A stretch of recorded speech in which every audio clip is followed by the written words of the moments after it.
You're told it's the year 2025. Your phone says so. Your calendar agrees. The world hums with precision, from satellites in the sky to clocks synchronized to the atom. But what if it isn't? What if, somewhere, somehow, someone added time 3 centuries? Perhaps quietly, cunningly, without a single soul alive today realizing it. A 297-year patch of history slipped in like counterfeit coins in a purse, so well forged that even the teachers and textbooks bowed to its tale. Now, you might laugh softly at that idea. It feels silly, impossible even. But then you recall just how few people actually keep the past. Not live it, not remember it. Keep it.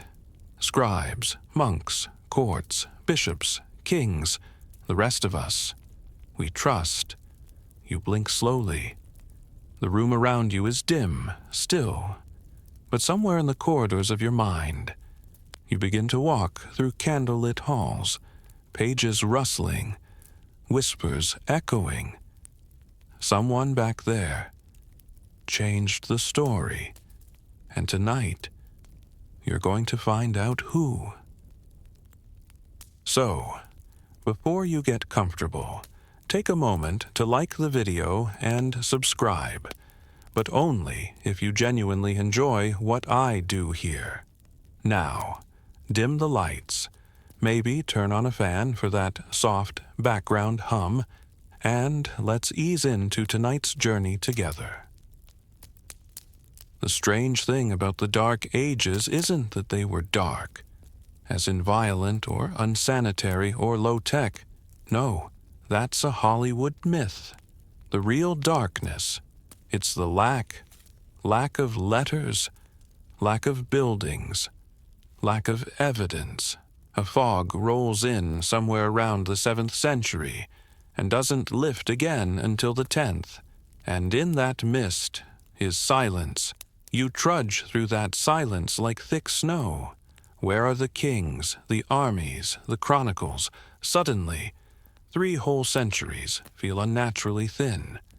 If these centuries were people, they'd be ghosts, present in name, but impossible to pin down. Time itself begins to wobble beneath your feet. A German historian once asked a simple question: if our dates are built on church records, and those records came from men with power, what if the men adjusted the timeline just a little? Say, to make an emperor's rule seem divinely timed, or to claim a prophecy fulfilled, or to synchronize a kingdom's birthday with the stars. The theory that emerged is now called the phantom time hypothesis. It proposes that approximately 297 years of European history, specifically between 614 and 911 AD, were either grossly misdated, artificially extended, or perhaps even fabricated altogether. Fabricated, as in made up, as in never actually happened. Pause. Breathe that in. You're not being asked to panic or to declare your birth year meaningless, but just imagine. Imagine peeling back the wallpaper of history and discovering a blank wall behind it. What then? And the strange part is, once you consider it, things start to fall into place. Why does archaeology have so little to say about those years? Why do medieval documents seem to spring into full literacy out of nowhere? Why do Eastern and Western chronologies drift so awkwardly out of sync? Why are there fewer records for 3 entire centuries than there are for just one under the Roman Empire now? None of this proves anything. But that's not our purpose tonight. We're not here to prove. We're here to wonder. Picture a medieval castle, cold, thick walls, a fire burning, a monk with a tired quill, copying the life of a long-dead emperor he's never seen. Outside, peasants believe whatever the priest reads aloud. Who would challenge him? Who could, and so the timeline becomes pliable, not like rubber, more like wet clay, easy to shape, especially if you're shaping it with holy hands. One theory suggests that Holy Roman Emperor Otto III, in partnership with Pope Sylvester II and a clever court historian, might have deliberately inserted time into the record. Why prestige? Legacy. If they could make their reign seem like it landed exactly in the year 1000, a perfect, divine-sounding number, it would feel like destiny, divine favor, a new golden age. But the calendar didn't agree. So, they shifted it. Suddenly, the once convenient lie becomes an official record. Texts are edited, charts adjusted. And just like that, the year 614 is followed by 911, but your body, your bones. They still think it's the 1700s. It sounds absurd, until you look around and realize how little we question the story of time. The Roman calendar was a mess before Julius Caesar reformed it. Even the Gregorian calendar, introduced in the 1500s, had to drop 10 days just to fix how Easter was slipping across the seasons. And nobody panicked. The sun still rose. So if someone, somewhere, fiddled with a few centuries, how would you know your brow relaxes? The room is still quiet, but the question lingers in the shadows. Maybe time isn't a straight arrow. Maybe it's a carefully drawn illusion. And maybe tonight, you're the one peeking behind the curtain. You're still there, in the dim corridor of time, following flickering candlelight down ancient stone halls.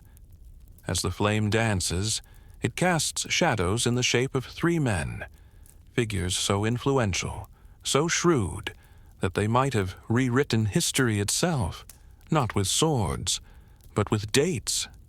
Their names echo in the damp air: Otto III, Pope Sylvester II, Gerbert of Aurillac, the Emperor, the Pope, and the Scholar. You squint. Otto stands tall, his robe heavy with imperial symbols, his eyes sharp, eager. Not the eyes of a warlord, but of a man desperate to be remembered. A man who wants his reign to mean more than battles and borders. He wants it to matter, eternally. Beside him, Pope Sylvester II breathes slowly, calculating. A former monk, mathematician, and astronomer. Yes, the Pope was once a man of science. He understands calendars, knows how they work, knows how they can be bent. And in the quiet, Gerbert, the brain among them, flips through pages of Roman history, his fingers trembling just slightly, not from fear, from the thrill of creation. Together, they make a strange pact. Otto dreams of ruling during the 1000th year after Christ's birth, not just for bragging rights, but because in medieval Christian thought, the year 1000 held the deep eschatological meaning: apocalypse, resurrection, judgment. To rule during such a time was to be wrapped in divine legitimacy, but the dates didn't align. It wasn't 1000 yet, not even close. Unless you simply say it is. This is where the game begins, quietly, almost reverently. The papal chancery adjusts a few documents. The imperial court redates a coronation. A scribe or two are asked to harmonize the numbers. The shift is subtle, elegant. No need for forgery, just reinterpretation. No one's the wiser. You might think, Surely someone would notice. But think who else has a calendar? A clock? A record? You're a farmer, living in a village where dates are based on seasons. Spring planting, harvest moon, the feast day of Saint Jerome. Time isn't measured in years, but in hunger, floods, and marriages. You don't care what year it is. So, when a priest suddenly announces, "Rejoice, for we enter the year 1000, you cheer. Or you cross yourself and brace for the world to end. Either way, you don't argue. The beauty of the lie is how little resistance it meets. Now, this trio, Otto, Sylvester, Gerbert, they didn't think they were deceiving anyone. Not exactly.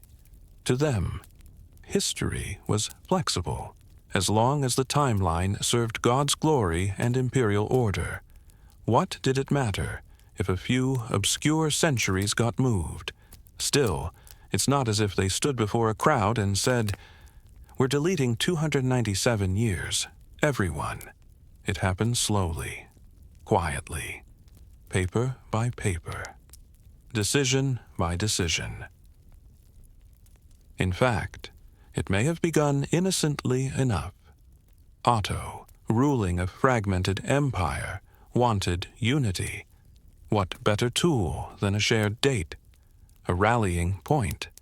And if it wasn't available, if the calendar didn't fit the narrative, well, a slight revision could fix that. Gerbert, the scholar, might have crafted the logic. He'd studied in Muslim Spain, where mathematics and astronomy were far ahead of Europe. He knew how to calculate eclipses, star paths, solstices. He also knew Europe's dates didn't match the sky. But rather than question the heavens, he questioned the calendar. And the Pope, Sylvester II, understood power and prophecy. By wrapping Otto's reign in eschatological glow, he magnified his own authority as God's earthly agent. After all, if you rule when the apocalypse looms, you matter eternally. So the three men leaned in close, whispered over parchments, and stitched together a new narrative. A few centuries were rebranded. Others, perhaps invented. Some critics argue that this conspiracy theory is a leap too far, that these men, however powerful, couldn't alter all of Europe's history. But let's consider, what if they didn't have to? What if all they needed to do was tweak a few crucial documents, a royal charter here, a papal decree there, a list of kings retroactively extended. The rest, well, history fills in the blanks. It always does. Humans are very good at connecting dots, even ones that never existed. And once those dots are in place, a whole narrative emerges. Students memorize it. Professors defend it. Churches carve it into marble. Time, it turns out, is surprisingly easy to sculpt. Of course, Otto died young, just 22 years old, and Sylvester passed not long after. Gerbert faded into history, his brilliance slowly buried beneath dust and doctrine. But the new timeline stayed. And here's the kicker once it's there. Once it's in the books, no one wants to go back. Correcting a 3-century error is like admitting the entire foundation of European dating is cracked. Easter tables would collapse. Feast days would shift. Historians would panic. Tour guides would need new scripts. It's easier to leave it be. Your eyes flutter closed for a moment. You picture the three men again, Otto, Sylvester, and Gerbert, sitting around a fire, their breath fogging in the cold air. They believe they're shaping eternity. Perhaps, in their own way, they are. But you're you're standing at the edge of their creation, wondering what the world really looked like on the other side of that missing time, and whether your own life, so carefully scheduled, so precisely dated, might be just as flexible.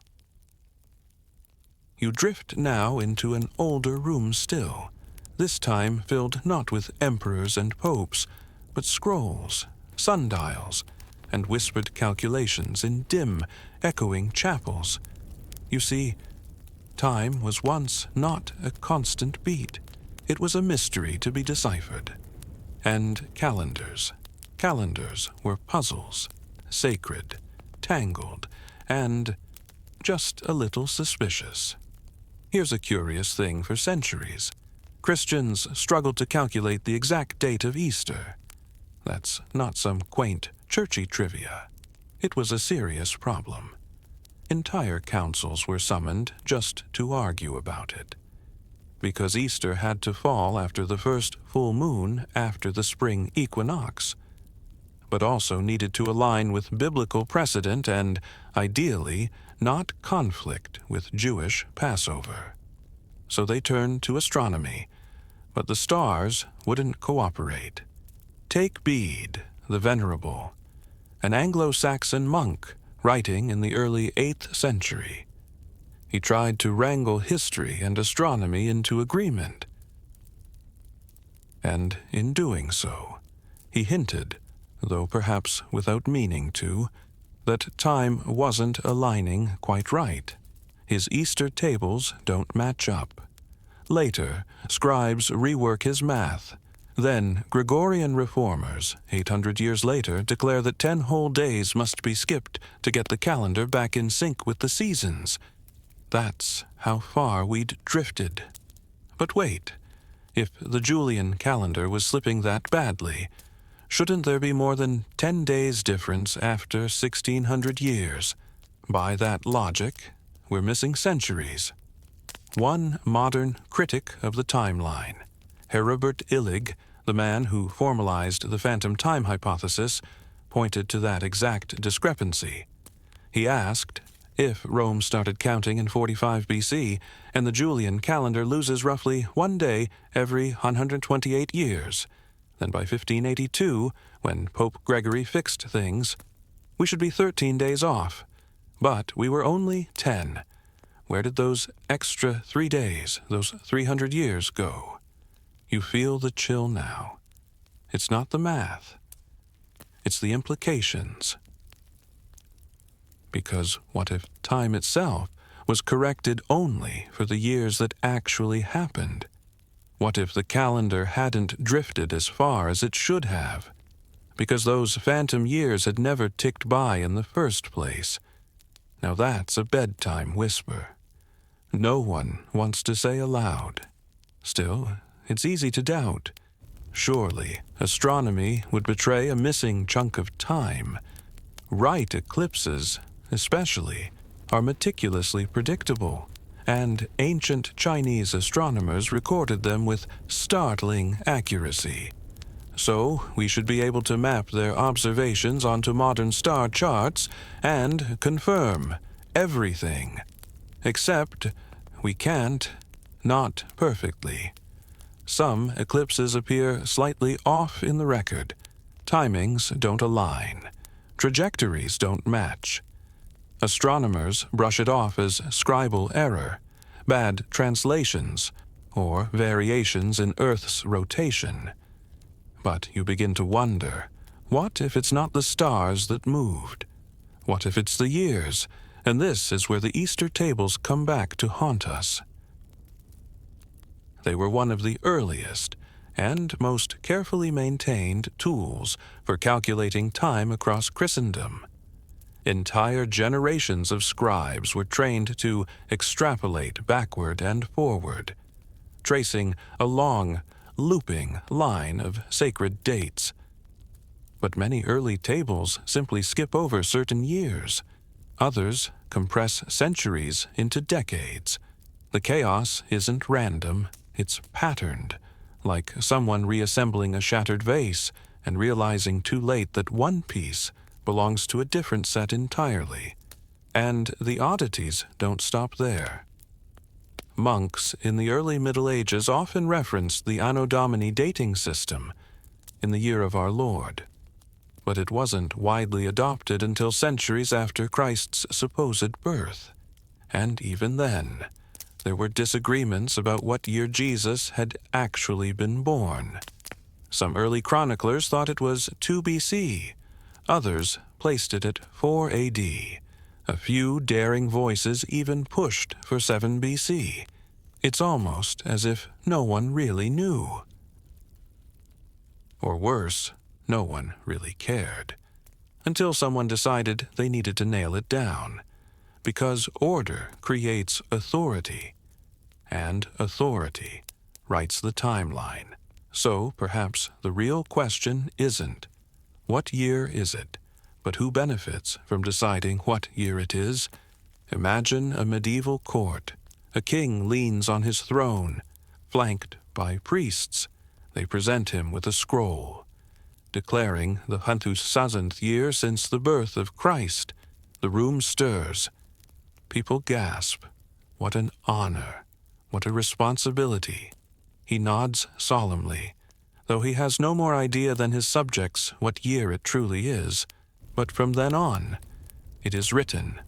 And if someone 100 years later says, "Wait, that seems off," well, good luck challenging the official record, especially when that record has already been carved into churches, stitched into banners, and sung from pulpits. You glance at your own watch now. The soft green digits glow. It reads a precise hour and minute. Numbers you've never once questioned. But the monks did. The popes did. Even the sun, rising where it always has, seems indifferent to what humans scribble in ledgers. Calendars were once political weapons, tools for empires and religions to measure not just time, but obedience. Still, something deeper nags at you. It's the quiet idea that maybe time doesn't just drift. Maybe it delays. Maybe humanity has been waking up from a long sleep, slowly piecing together its place in the cosmos. And somewhere in that fog, someone took liberties with the numbers. Not out of malice, but out of ambition.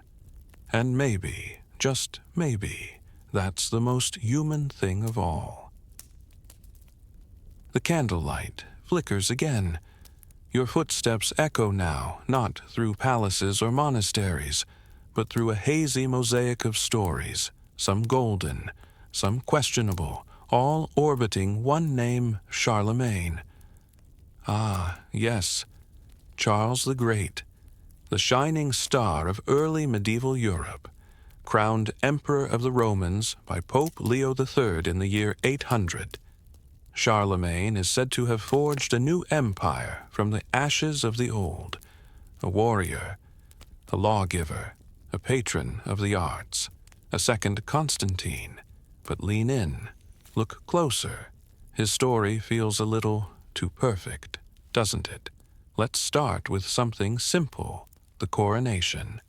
December 25th, the year 800, a snowy Christmas morning. Pope Leo surprises Charles during Mass by placing the imperial crown on his head. What timing, what symbolism, almost as if someone later designed it to read that way. And here's where the curtain starts to tremble. Some sources suggest Charlemagne knew nothing about the coronation beforehand. Others claim he orchestrated the entire event. Still others murmur that the coronation may have occurred twice, once for show, once for record-keeping. Too many versions, too many retellings. Which one is true? You step deeper into the room of contradictions. Charlemagne is credited with uniting much of Western Europe, promoting education, and standardizing laws. He spoke multiple languages but couldn't write. He established a revival of art and culture in a time called the Carolingian Renaissance, and his court scholars, including Alcuin of York, preserved ancient texts and developed the Carolingian minuscule, the script that would become the basis for modern lowercase writing. Impressive, grand, even, but something's missing. His tomb, for one.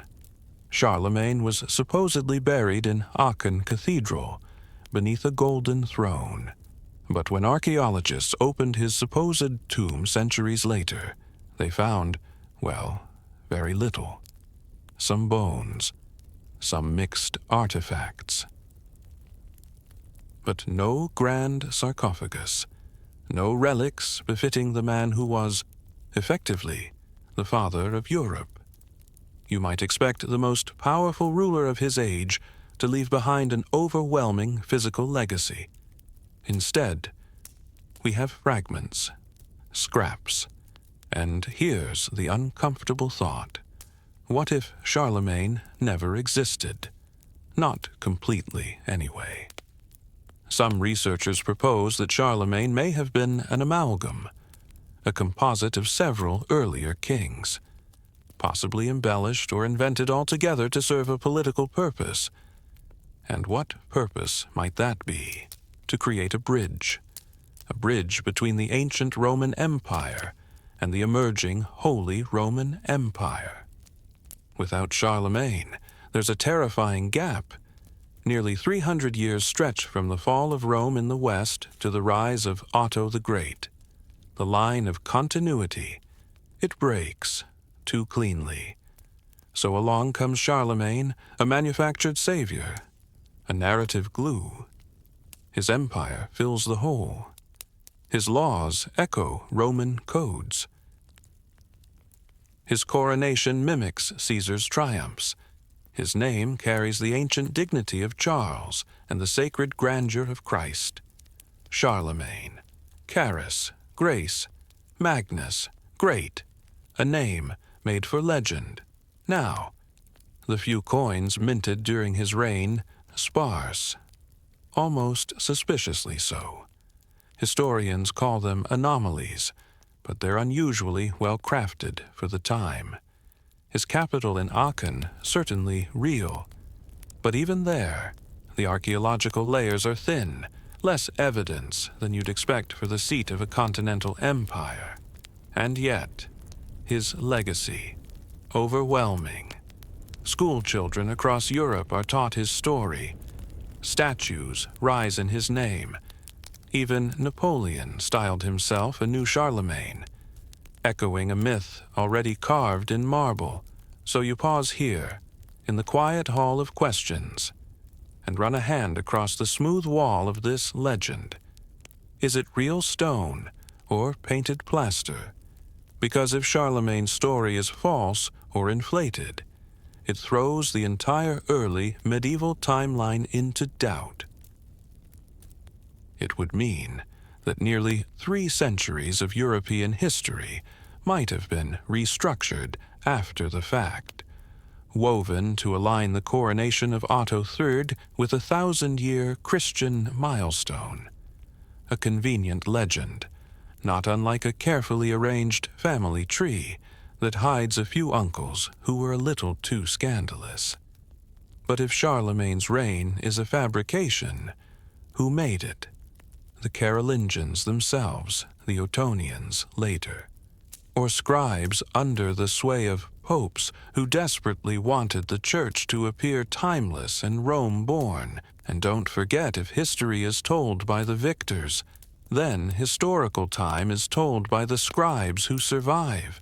And survive they did, those monks, seated in scriptoria, redrafting records, retelling tales, and revising calendars with quills soaked in quiet authority.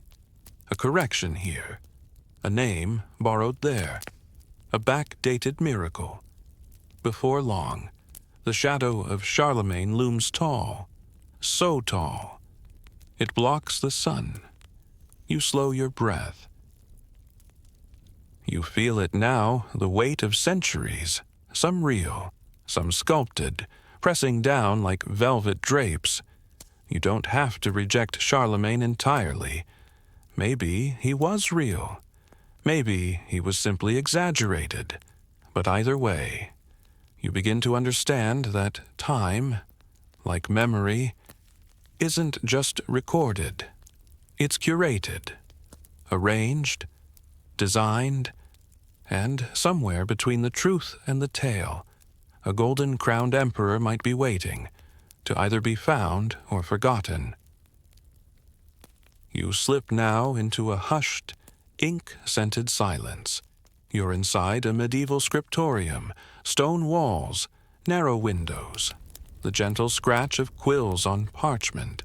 Rows of monks sit hunched beneath flickering light, each copying text with painstaking care. But as you glance over their shoulders, something feels off. The pages are too clean. The Latin is too perfect, and for an age supposedly drowning in chaos, the Dark Ages, these manuscripts sparkle with sophistication. Strange, isn't it? Let's pause for a moment. You've heard it said that after the fall of Rome, Western Europe plunged into barbarity. Vandals sacked cities. Literacy crumbled. Roads rotted. Bathhouses filled with rats. And yet, here, in this cold, candlelit room, someone is writing an elegant prose, preserving knowledge with grace and grammar and margin notes. It doesn't quite add up. Now, you're not the first to notice. Scholars have quietly muttered about this contradiction for decades. Because the manuscripts attributed to the 7th, 8th, and 9th centuries often appear oddly modern, not in content, but in structure, the Latin more consistent than the fractured vulgar Latin of the supposed earlier periods, the handwriting uniform, eerily so, in some cases, like monks trained to follow a script that hadn't been invented yet. This brings us to the Carolingian minuscule, that tidy, readable, lowercase script that appears suddenly in the late 8th century. Historians claim Charlemagne's scholars developed it as part of his educational reform. But again, there's a whisper in the margins. Was this script a Renaissance innovation, later backdated to make the early Middle Ages appear more literate? You lean over a monk's shoulder. He's writing the life of St. Gall, a hagiography, a tale of miracles and missionary work in what is now Switzerland. The pages are luminous. Gold leaf shimmers at the corners. But there's a problem. The tale includes details and place names that didn't exist until centuries later, and nobody noticed. Or maybe someone did, but decided not to say anything. You keep walking. Now you pass another monk. He's copying the Chronicle of Fredegar. It's meant to describe the Frankish world of the 7th century, but scholars have pointed out how many later political structures seem to bleed backward into the text, as if someone was writing from hindsight, but pretending not to. And then there's the parchment itself. Animal skin, prepared by hand, is precious. It's recycled, scraped, reused. Many medieval manuscripts are palimpsests, older texts washed away so newer ones could be written over. But the documents from this shadowy 3-century stretch, many are clean. No layers, no reuse, as if they were made fresh. In a world where parchment was expensive, why is there so little evidence of rewriting, of editing, of human messiness? Unless, of course, the manuscripts weren't created in real time at all, but centuries later in bulk, to backfill a fabricated past. You reach a long wooden table where scrolls are being catalogued. The catalog itself claims to be from the 9th century, but it lists saints canonized in the 12th. The dating doesn't align. The scribes shrug. You see, in the Middle Ages, authority wasn't tied to truth. It was tied to continuity. A monastery could claim legitimacy or land or relics only if it could show that its founding dated back to ancient times.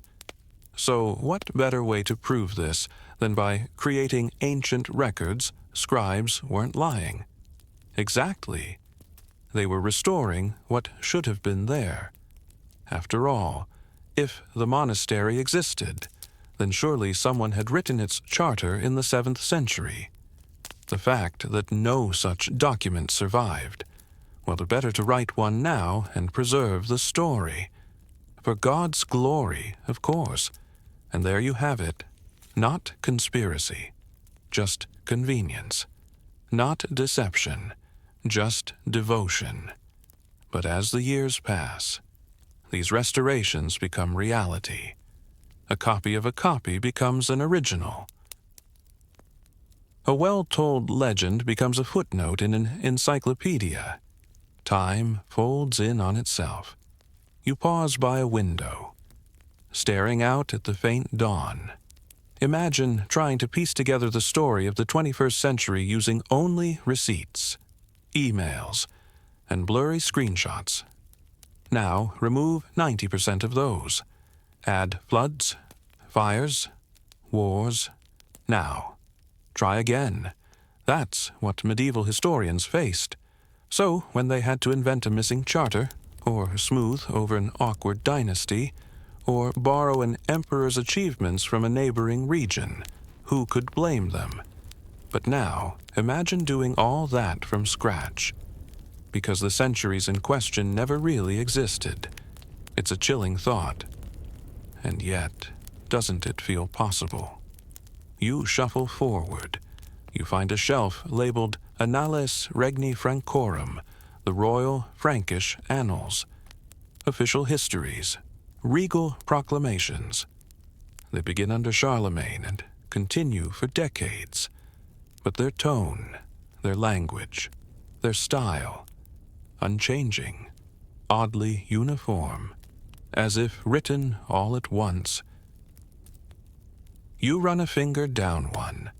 The dust lifts easily, no layering, no repairs, no signs of time, and suddenly you realize, for all the talk of medieval chaos, war, and collapse, the records are suspiciously pristine, not chaotic, not broken, just blank. It's as though someone painted a few convincing frescoes over a gaping hole in the timeline, and when future scholars came to admire them, they nodded politely and moved on. You sigh, because now you're beginning to see the deeper truth.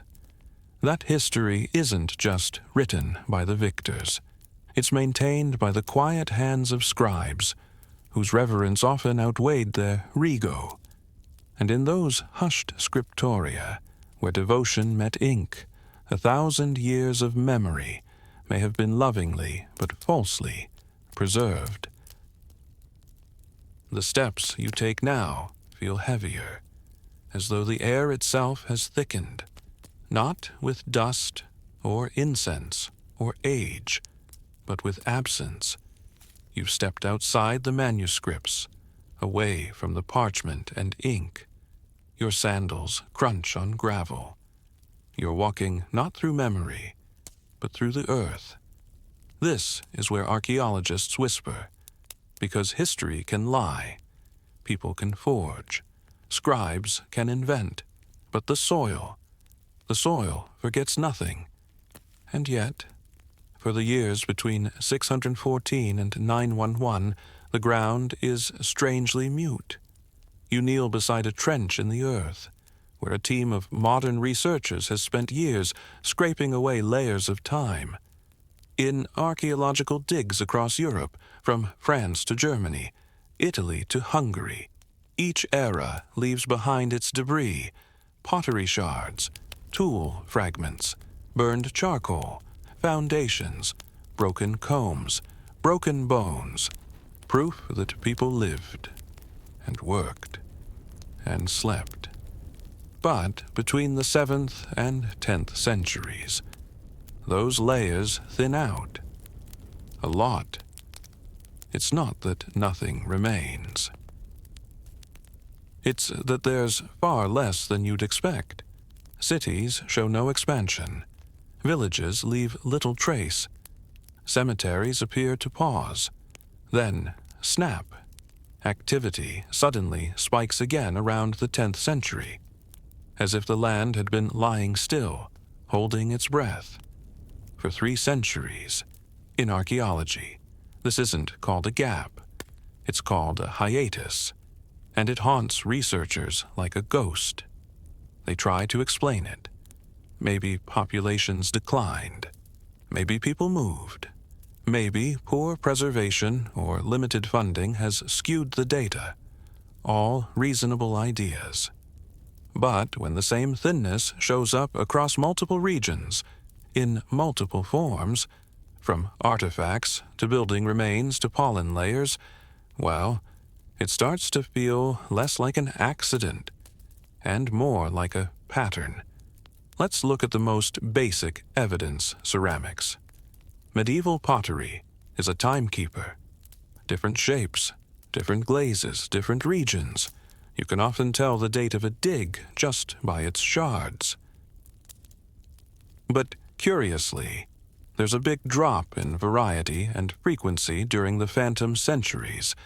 It's as if people stopped eating from breakable bowls, or stopped being counted. You turn toward the walls of an ancient structure now. A church, perhaps, or a villa. Archaeologists love stone because stone doesn't lie, and yet. Some churches allegedly built in the 8th or 9th centuries show construction techniques and design features that only became common in the 11th. Were these churches built early and ahead of their time, or built later and backdated? Even burial customs shift oddly during this period.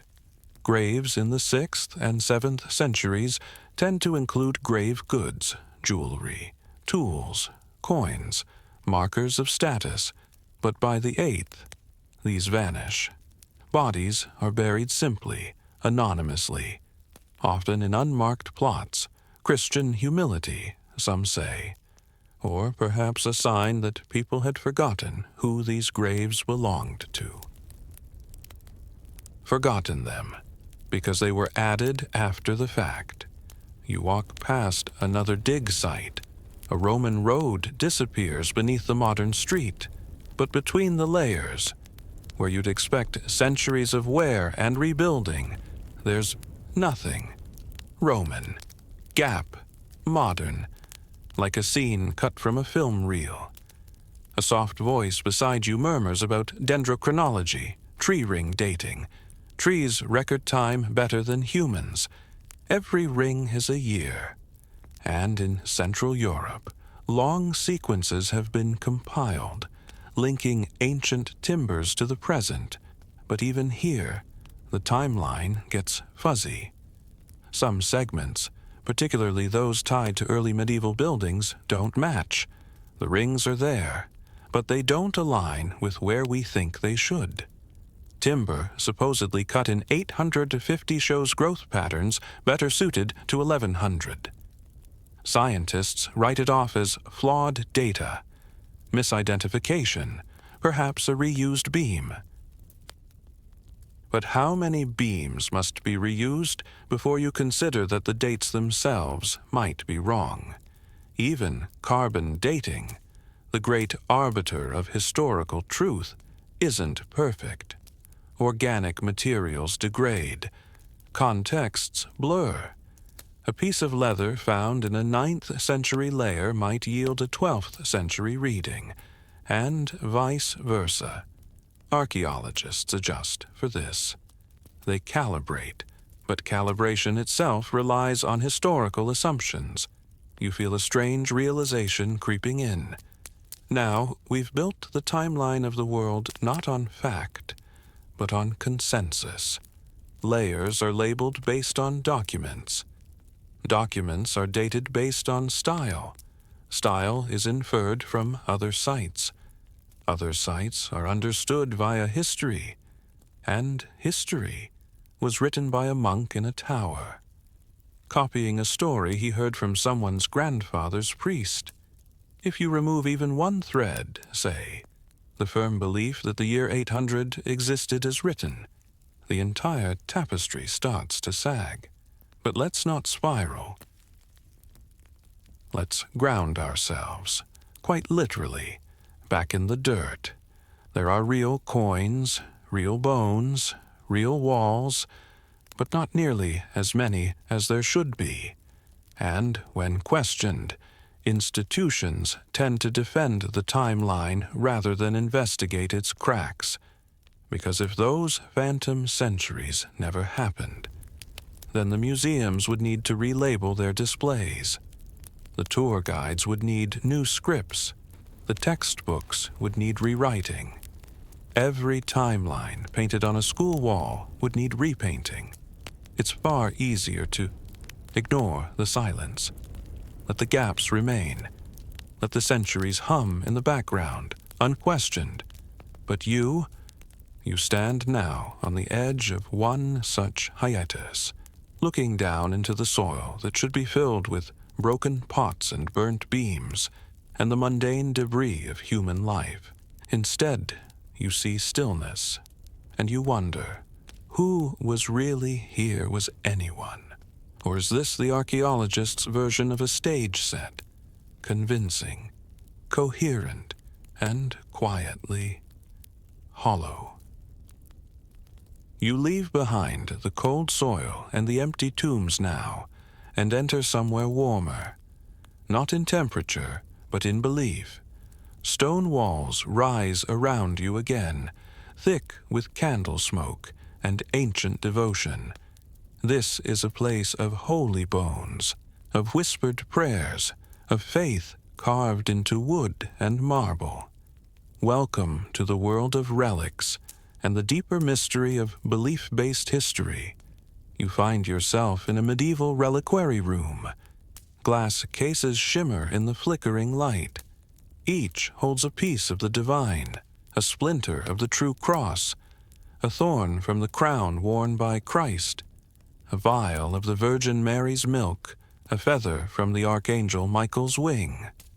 There are so many relics, too many, and every one of them has a date, a history, a provenance. But do they? You drift past golden boxes and ivory cases. Many claim to be from the 8th or 9th century, the phantom centuries. And yet the craftsmanship gleams with styles popular hundreds of years later.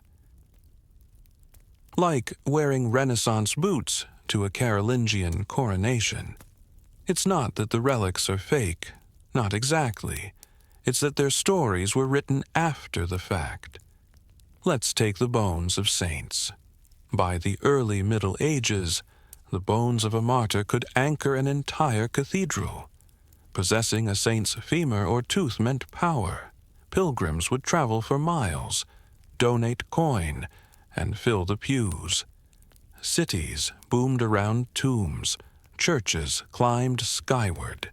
So imagine the incentive to embellish. A fragment of bone becomes the entire skull of a saint.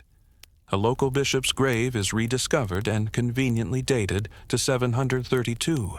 A church built in 1010 claims to have housed a 7th century miracle for centuries, despite zero mention of it until just recently. You turn to a case holding a tattered scrap of cloth. The sign reads, Robe of Saint Benedict, worn in the year 672. But nearby, in the archives, a copy of the same relic's description says it was gifted to the church by a nobleman in 1121. Whoops. You see, The medieval church operated on a different concept of time. Sacred time wasn't linear, it was layered. Saints lived eternally. Miracles echoed through the centuries. If a relic's story brought faith, then whether it was discovered in 720 or 1120, well, what difference did it make? You glance at a monk lighting a taper near the altar. He bows to the reliquary with genuine reverence. To him, the date is secondary. The presence is what matters. But to you, walking the razor's edge of skeptical thought, the dating matters a lot. Because if relics can be retroactively dated to give weight to a cathedral's claim, then what else in that era has been backdated? Here's a curious trend. Some churches possess identical relics. One has the skull of Saint John, so does another. And another. 3 skulls. 1 saint. Again, the answer isn't fraud. It's faith. But this opens the door to something stranger.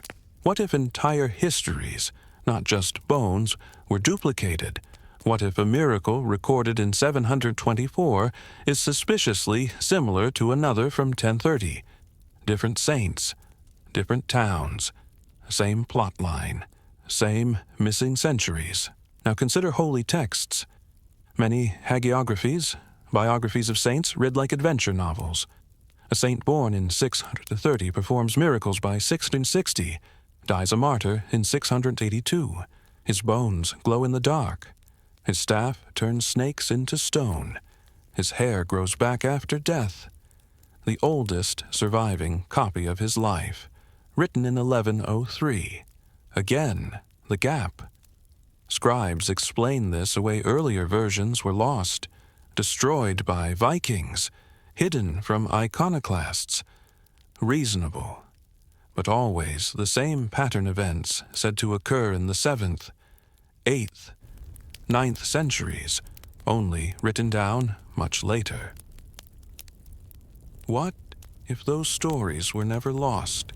What if they were never there to begin with? Imagine a monk in the 11th century, under pressure to glorify his abbey's patron saint. The records are thin. So he crafts a noble tale, filled with miracles and divine purpose, and dates it to the year 693. After all, who would question him? Literacy is rare. Travel is dangerous. Records are sparse. His word becomes scripture, and the gap in history is quietly filled with reverence, not deceit. You pass now a reliquary said to hold the finger of Saint Luke. It glitters under glass, but next to it, an inscription placed here in the year of our Lord 872, during the reign of Charles the Bald.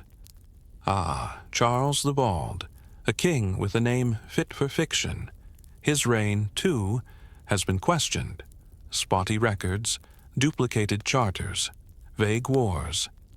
Some believe he might have been an echo of earlier Carolingians, a character from the same mold. So, when a relic claims to date to his reign, the doubt returns. One shadow reinforces another, and now the church itself, the great guardian of continuity, begins to flicker under the candlelight. If the relics are undated, if the saints are backwritten, if the miracles are copied, then how much of what we call the medieval church was crafted after the fact to give modern power a medieval spine? Even the liturgical calendar, that rhythmic dance of saints' days and holy feasts, wasn't fully standardized until the 11th and 12th centuries. And yet many saints from the 8th and 9th are celebrated with exact precision. You begin to feel as though someone took a puzzle with missing pieces and decided to paint the missing parts to match. Not with malice, not with evil, but with a sense of sacred duty. Because for those monks and bishops, Truth wasn't what happened. Truth was what should have happened in accordance with God's will, and so they filled in the blank centuries with light, faith, and convenient legend. And now, centuries later, you walk through their art. You emerge now from the flickering reliquaries, your eyes adjusting to a wider horizon. Beyond the stone chapels and scribal towers, you step into the lands where real people lived.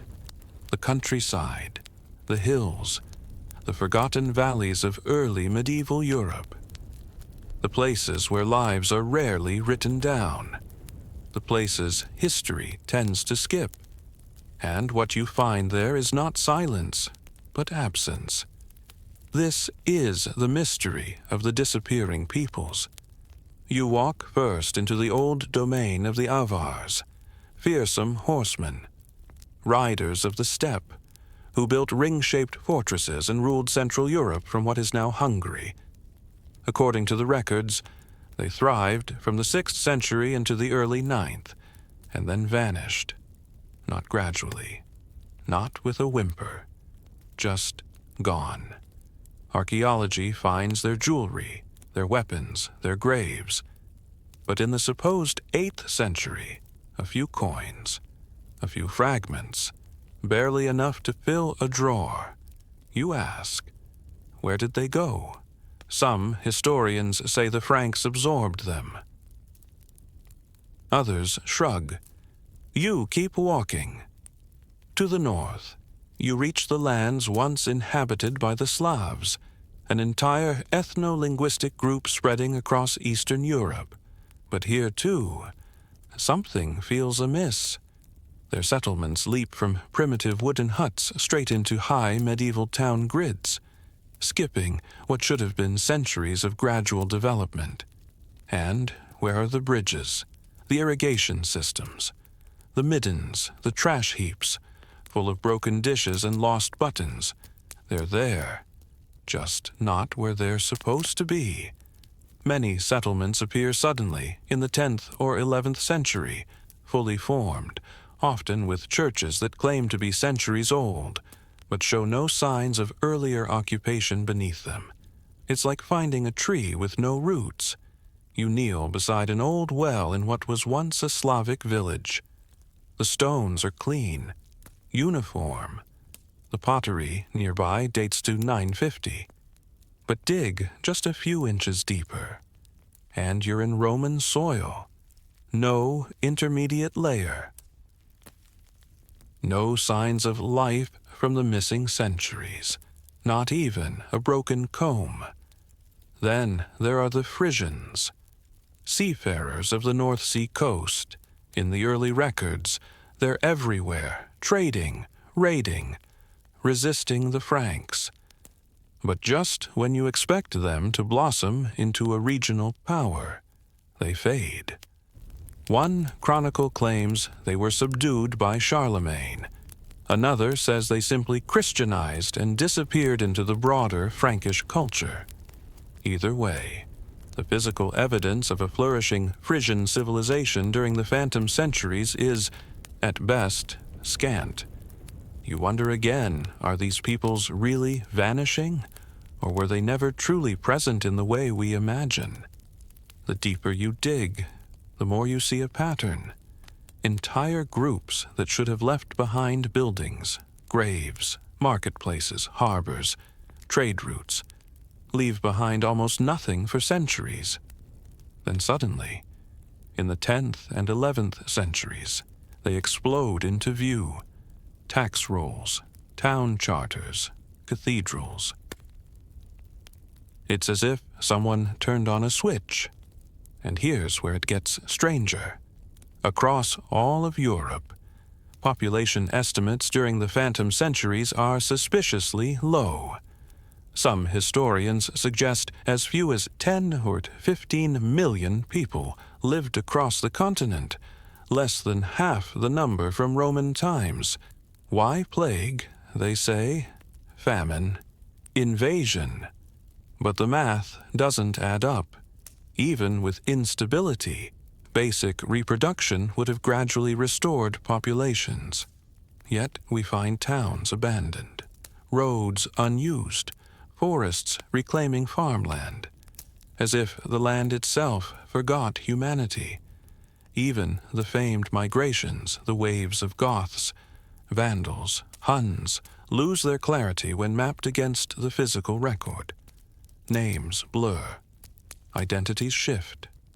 Tribes appear in one century, disappear in the next, and return later with different names. The Lombards, for example, conquer northern Italy in the 6th century, rule for a while, and then fade into Carolingian narratives. But their material footprint during the lost centuries is minimal. And what about the Burgundians, the Suebi, the Alemanni? Some leave behind glorious cemeteries and carved stone. Others, like the Avars, vanish into rumor and legend. You begin to suspect that perhaps the idea of coherent tribes or peoples may itself be a retroactive invention. Later, chroniclers needed order, needed labels to hang on the past. So they assigned names to scattered groups, built lineages where none existed, and inserted dates to frame their tales.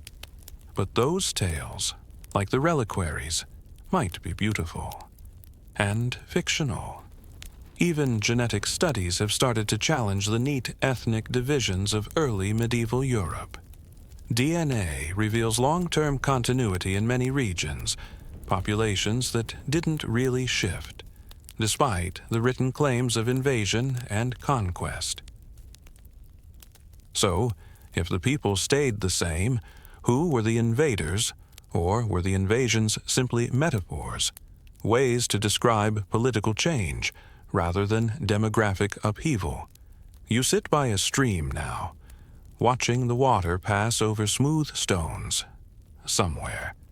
In a document dated 726, a monk describes a peasant revolt in this region, but no tools have been found, no weapons, no burned layer in the earth, just the stream, the stones, the silence. You begin to feel the weight of the hypothesis pressing in. What if the early Middle Ages didn't lose civilizations? What if they never recorded them in the first place? Or worse, what if they were written afterward, invented to explain the gap left behind when someone quietly folded 3 centuries into a 1,000-year myth? The peoples you search for, Avars, Frisians, early Slavs, become like shadows in a fog. Their stories flicker, their relics fade, their graves grow cold. You rise from the streambed and continue your walk through the missing years. You no longer ask where the people went. You start to wonder if they were ever really there at all. You lift your gaze now, no longer downward into graves or manuscripts, but upward, into the sky. Because while humans may lie, forget, or rewrite, the stars do not. They move with patient precision. They leave trails in stone and story. And across cultures, Greek, Arab, Chinese, there is one thing: all sky watchers record eclipses. So you follow them, quietly. Because if there is a lie buried in time, the stars may be the only witnesses brave enough to tell the truth. Start here in ancient China, around the year 700. Astronomers track the movement of the moon, predict eclipses, and document them in meticulous logs. Their dates are precise, their language clear. Their records stretch back uninterrupted for thousands of years. No missing centuries, no phantom emperors. Now, glance westward, to Europe. Eclipses happen everywhere. They don't obey borders. So, if a Chinese record shows a total solar eclipse in the year 719, we should be able to match it with a European record. A monk noting the darkening sky, a chronicler scribbling omens in the margins, but in many cases silence, or worse, misalignment. Modern astronomers, with computers and algorithms and models of celestial mechanics, can calculate precisely where and when eclipses occurred in the past. And sometimes, those events don't quite line up with the medieval dates we've been given. An eclipse said to occur in 807 should have passed over northern France, but no record, or one is mentioned, but its description places it over the wrong region, or at the wrong time of day. Is it a scribal error? Maybe. But what if the error isn't the record? What if it's the year itself? This is what Heribert Illig and other phantom time theorists cling to. If a calendar was manipulated, if 3 centuries were inserted, then the celestial schedule would be off. Stars don't lie, but they would reveal that Earth's rotation and orbit don't match our historical expectations, and it gets trickier. The Julian calendar, instituted by Julius Caesar in 45 BC, drifts from the solar year by about 11 minutes annually. Over time, that drift adds up. By 1582, Pope Gregory III noticed that the spring equinox was no longer falling on March 21st, as it had during the Council of Nicaea in 325, so he fixed it. 10 days were skipped in October 1582. One Thursday was followed by a Friday with a date 11 days later. But here's the twist. If only 10 days needed to be removed after 600 years of drift, the math is wrong. The expected drift should have been more, closer to 13 days. 3 days too few. Roughly 300 years unaccounted for. Some say Pope Gregory based his reform not on ancient calculations, but on the more recent year 325, ignoring Caesar's original error. But the phantom time hypothesis reads it differently. There were fewer years to correct because those years never happened. You step into a planetarium now. Not one built of glass and technology, but a circular stone chamber deep in a medieval castle. Holes in the ceiling let sunlight trace patterns across carved zodiac signs. It's a calendar of light. And here, the discrepancy grows. If medieval builders knew the skies well enough to align churches with solstices, why did their liturgical calendars drift so far off course? Why did Easter, that cornerstone of Christian rhythm, begin slipping from its springtime post? Why did scholars debate when to celebrate feasts? If they had the sky right above them, the stars weren't wrong. But maybe the dates were. In Islamic tradition, the moon is central. Lunar calendars, precisely kept, guide holidays and prayers. Muslim astronomers like al-Biruni and al-Zarqali created astrolabes, calculated planetary positions, and wrote massive treatises on timekeeping. Their works were absorbed into Europe during the 11th and 12th centuries, suspiciously, right after the supposed missing centuries. And many of their models don't line up perfectly with the earlier Christian timeline. Could it be that the Islamic records, unburdened by papal chronology, held a purer strand of time, or at least a less manipulated one, even in Jewish communities, where lunar calendars also ruled? Scholars noted unusual drift in the dating of festivals. Debates raged over how to fix them, using mathematics, tradition, or sacred authority.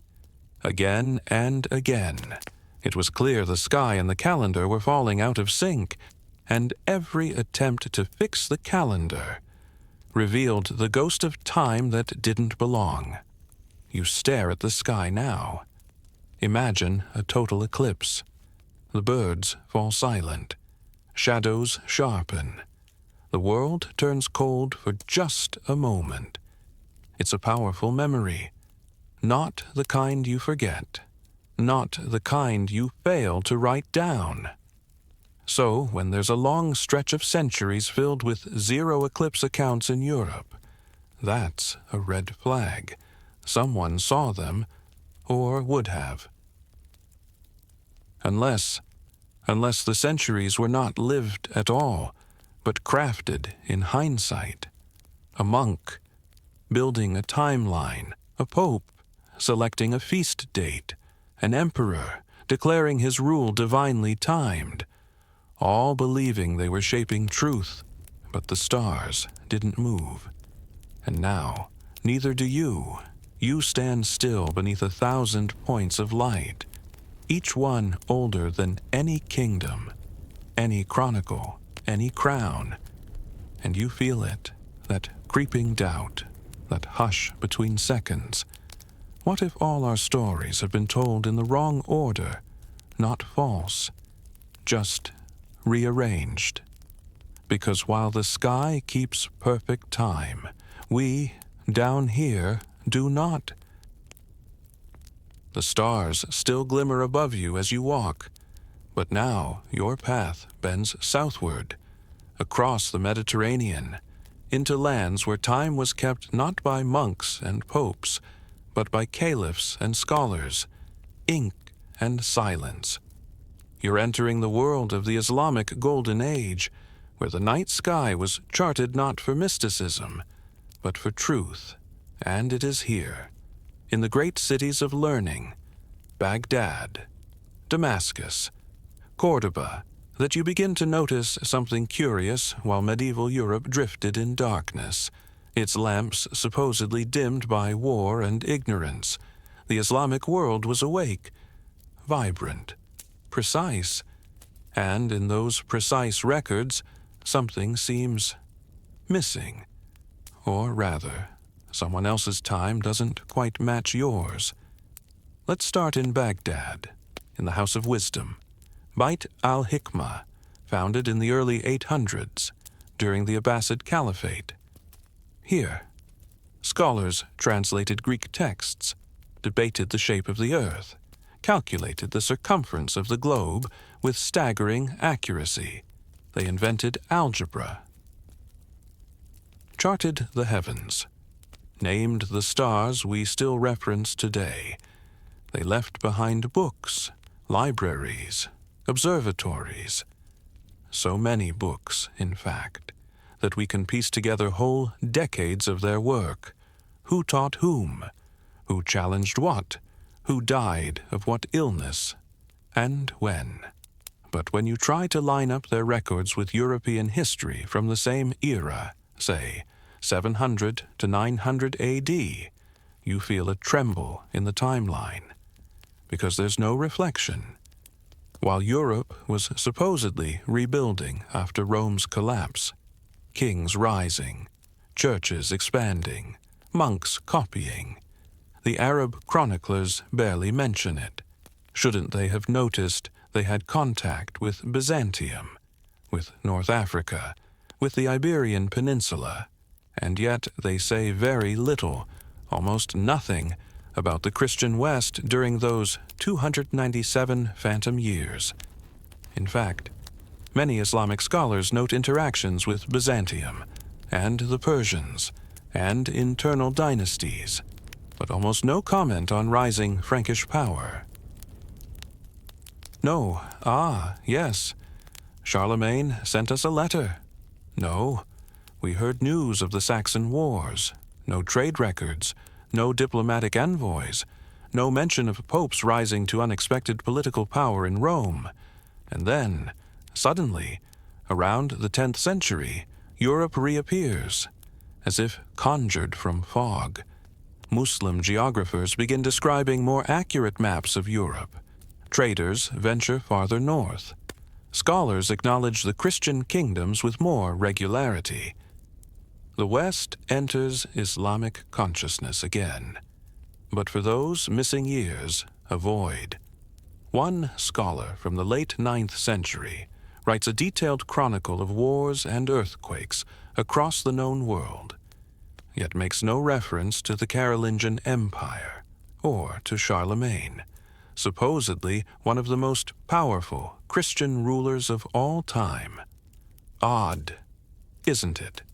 Especially given how carefully the Muslim world kept records, and when they did mention Europe, they often referred to it as a backwater, a land of primitive, tribal peoples, pagan holdouts, small bishoprics.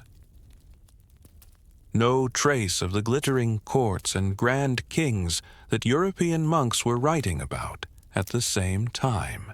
Could it be that the monks were writing retroactively, crafting legends that had no presence in the eyes of their Muslim contemporaries?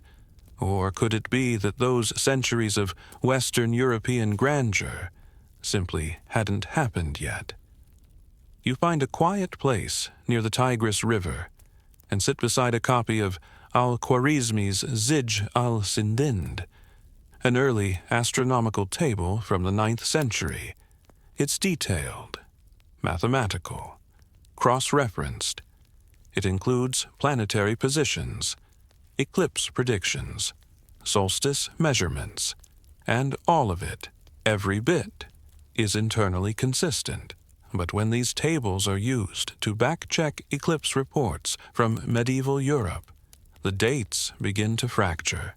The math should align, but it doesn't. Something is out of sync. Either al-Khwarizmi's data is wrong, or our timeline is. Then there's al-Tabari, the great Persian historian. He lived from 839 to 923. His massive chronicle, History of the Prophets and Kings, stretches from Adam to the Abbasid Caliphate. It includes events all over the Middle East, North Africa, even Eastern Europe. But again, almost no mention of Western Europe's supposed central figures during the Phantom centuries. No Pope Sylvester, no Otto, no Charlemagne, no Alfred. Surely such powerful figures would have made ripples instead. The ripples come much later, around the time when Western chroniclers start referring to Islamic scholars and translations. Not before. It's as if two clocks had been ticking separately, and then, abruptly, someone synced them.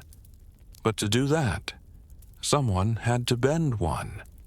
And which one had the stronger case? The one with the stars, the math, the trade records, or the one with the hagiographies and suspiciously clean parchment? You know the answer. Even coins tell the tale. Islamic dinars and dirhams are consistent, year to year, ruler to ruler. Minted, weighed, labeled with precision, but cross-compare them with early European currency, and things become vague. Dating grows fuzzy. Weights fluctuate. Inscriptions get imaginative. It's not that early European coins are fake. It's that they're anachronistic. You close the book, and as the river flows by, you realize something profound. The Islamic world may have been the true timekeeper of the medieval age. And while Europe crafted legends, Islam kept calendars. So, when the phantom time hypothesis asks, where did those centuries go, you now consider another question. What if they never reached the East? Because they never really passed at all. The call to prayer fades behind you as you move east, toward a land of gold mosaics, solemn emperors, and ceaseless bureaucracy. You've arrived in Byzantium, the Eastern Roman Empire. If ever there were a civilization obsessed with paperwork, it was this one. Edicts, court records, tax rolls, naval logs, diplomatic missives. They documented everything. Even their ink recipes were catalogued. So surely, if centuries of Western European history were fabricated, the meticulous record-keepers of Byzantium would have noticed. Right. And yet, you find yourself again walking through a strange fog. Because even here, in this bastion of continuity, the timeline grows blurry. Step first into the reign of Heraclius, emperor from 610 to 641. He's a real man. His battles with the Persians are well recorded. His war with the early Muslim armies is devastating. His reforms, especially the shift from Latin to Greek in administration, mark the end of Rome and the beginning of something new. But after Heraclius, a kind of silence falls. For nearly a century, the records thin. The emperor's biographies grow vague. Their portraits disappear from coinage. The details of court life become sparse, and this in a state that once recorded the precise color of every general's tunic. Some historians chalk this up to the chaos of war. The 7th and 8th centuries were hard. Plagues, Arab invasions, Slavic migrations. It makes sense that record-keeping might suffer. But here's the odd part. The institutions remain. Byzantine bureaucracy never collapsed. The imperial court never vanished. The capital, Constantinople, was never sacked. So why the gap? Where are the court records from 670, the naval logs from 710, the ceremonial manuals from 745? In their place legends, saints' lives, and a few fragments. Then, suddenly, almost jarringly, documentation roars back in the 9th century.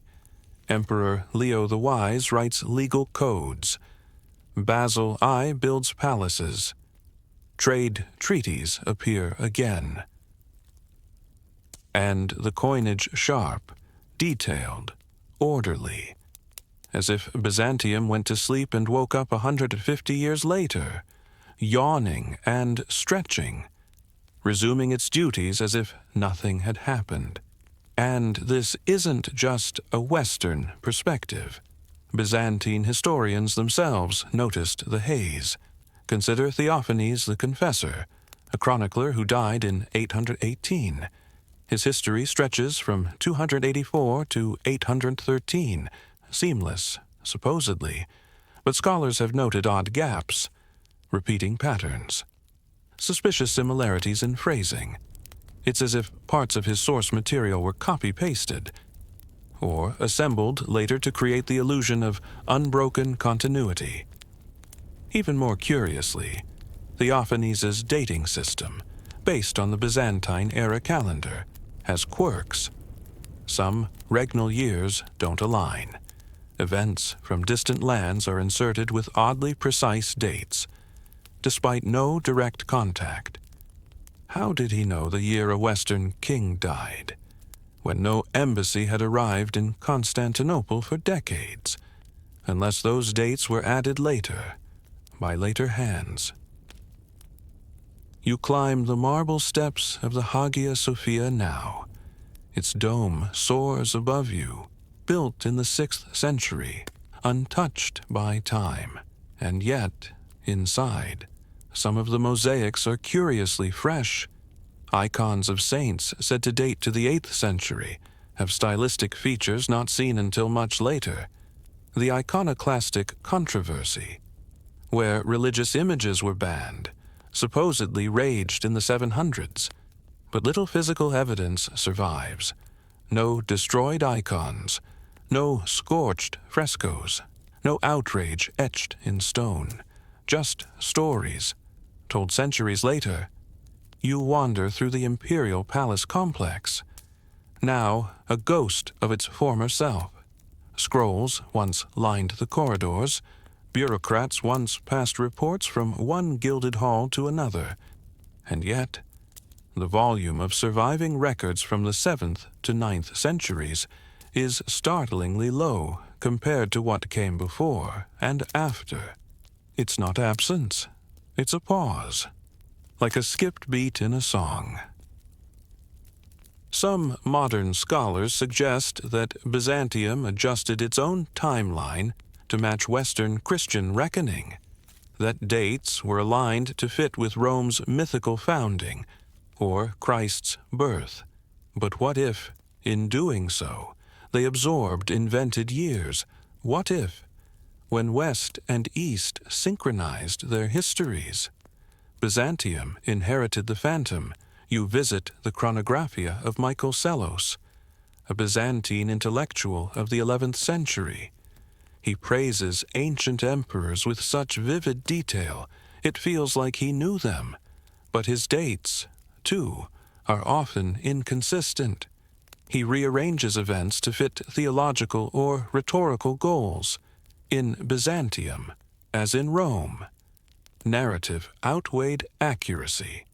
You pause beneath a column depicting the life of Constantine V, an emperor said to have reigned in the 8th century during the Iconoclast period. But his biography reads like myth, his enemies always heretical, his victories always divine, his legacy too convenient. You begin to wonder, did Constantine V live at all, or is he a scaffold built to bridge the silence? Even the city's urban development tells a tale. Layers of Constantinople's growth show activity in the early centuries, and again in the 10th and 11th. But between fewer construction projects, fewer renovations, fewer inscriptions, as though time, even here, held its breath. And while the West claimed to be reborn in Charlemagne's coronation, Byzantium barely noticed. There is no grand reaction, no imperial alarm, no letters to Rome disputing the title of Roman Emperor. Why, perhaps because there was no Charlemagne to notice. Only a later idea, retrofitted into the timeline and quietly acknowledged to keep the story neat. You look out from the palace terrace, across the Bosporus. Time ripples around you. In the east, order never broke, but the record dimmed. In the west, order collapsed, but the record brightened. And between the two, suspended like a bridge of shadows, are the phantom years. You leave Byzantium now with an unsettling thought that even the most meticulous empire may have carried ghosts in its scrolls. You descend now from the marble halls of Byzantium into the thick green woods of early medieval Europe. The monasteries grow smaller, the roads narrower. But as you walk through these lands, said to be just emerging from centuries of collapse, something peculiar greets you, a sudden light. Not just torches in the dark, but a blaze of activity. Schools, manuscripts, reforms, art, poetry, all appearing as if from nowhere. They call it the Carolingian Renaissance, and it happens, conveniently, in the middle of the phantom time gap. You pause. A Renaissance born in ruins. Let's look at what we're told. Charlemagne, having secured his realm, sets about reviving learning and culture. He gathers scholars from across Europe, Alcuin of York, Paul the Deacon, Theodulf of Orleans. They create standardized Latin, new grammar books, glossaries. Copies of ancient texts are suddenly everywhere, inked in elegant Carolingian minuscule, that tidy script we still use today in lowercase letters. Impressive, miraculous, but suspiciously convenient, because just 1 century earlier, Europe was described as barely literate, roads in ruin, trade dead, Even kings couldn't write their own names. Then, within a generation, imperial courts are producing texts that rival Roman style, with far fewer resources and amid far more chaos. It's like watching a barn burn to the ground and then discovering a piano concerto being composed in the ashes. You step into a Carolingian schoolroom now, a reconstructed one, where monks are copying Virgil and Cicero. They're using standard punctuation, careful margins, glosses in the margins. It feels, dare you think it, too modern. Could it be that these texts weren't preserved from the past, but crafted in the future, then retroactively inserted into the timeline? The key evidence lies in the style. The Carolingian Renaissance is supposed to be a rebirth of classical culture, but many of its literary features and ideas are more consistent with the 11th and 12th centuries than with anything from antiquity.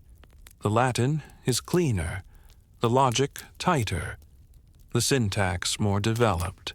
It's not a rebirth, it's a retrofit. Now, imagine this scenario. A monk in the 11th century finds himself in a newly Christianized kingdom. His patrons want legitimacy. They ask, where is our heritage? Where is our past? The monk begins to write. He constructs a noble lineage, describes a wise king, Charlemagne, who loved learning, adds in a few battles, a few reforms, and for extra authenticity, he writes in an older script, throws in some classical references, and claims it all happened 300 years earlier. There.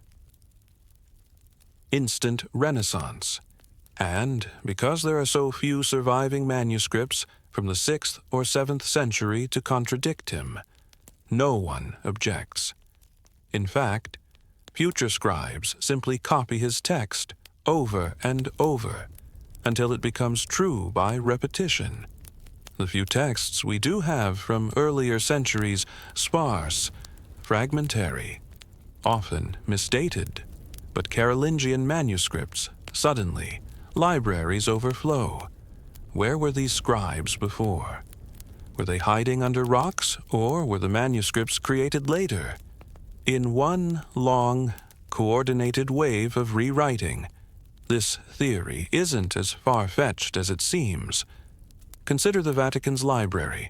Its oldest, complete Latin manuscripts date from the 9th century, just when the supposed Renaissance begins. Almost none from the 6th or 7th. Not because they were lost. Many were never mentioned in earlier inventories. They simply appear. And the texts they contain often attributed to older authors, but never seen before that moment. Forgeries. Maybe. Or perhaps just well-intentioned inventions. You move to the cathedral schools, their rise credited to Charlemagne's reforms. But the stone buildings they occupied rarely date earlier than the 10th or 11th centuries. The curriculum strikingly aligned with later scholasticism. It's like writing the syllabus before the classroom exists. And what about the art? Carolingian illuminations are beautiful. Gold leaf, detailed borders, classical motifs. But their techniques bear closer resemblance to Ottonian and Romanesque styles, styles we know came later. It's like someone backdated a painting because it looked nice in the gallery.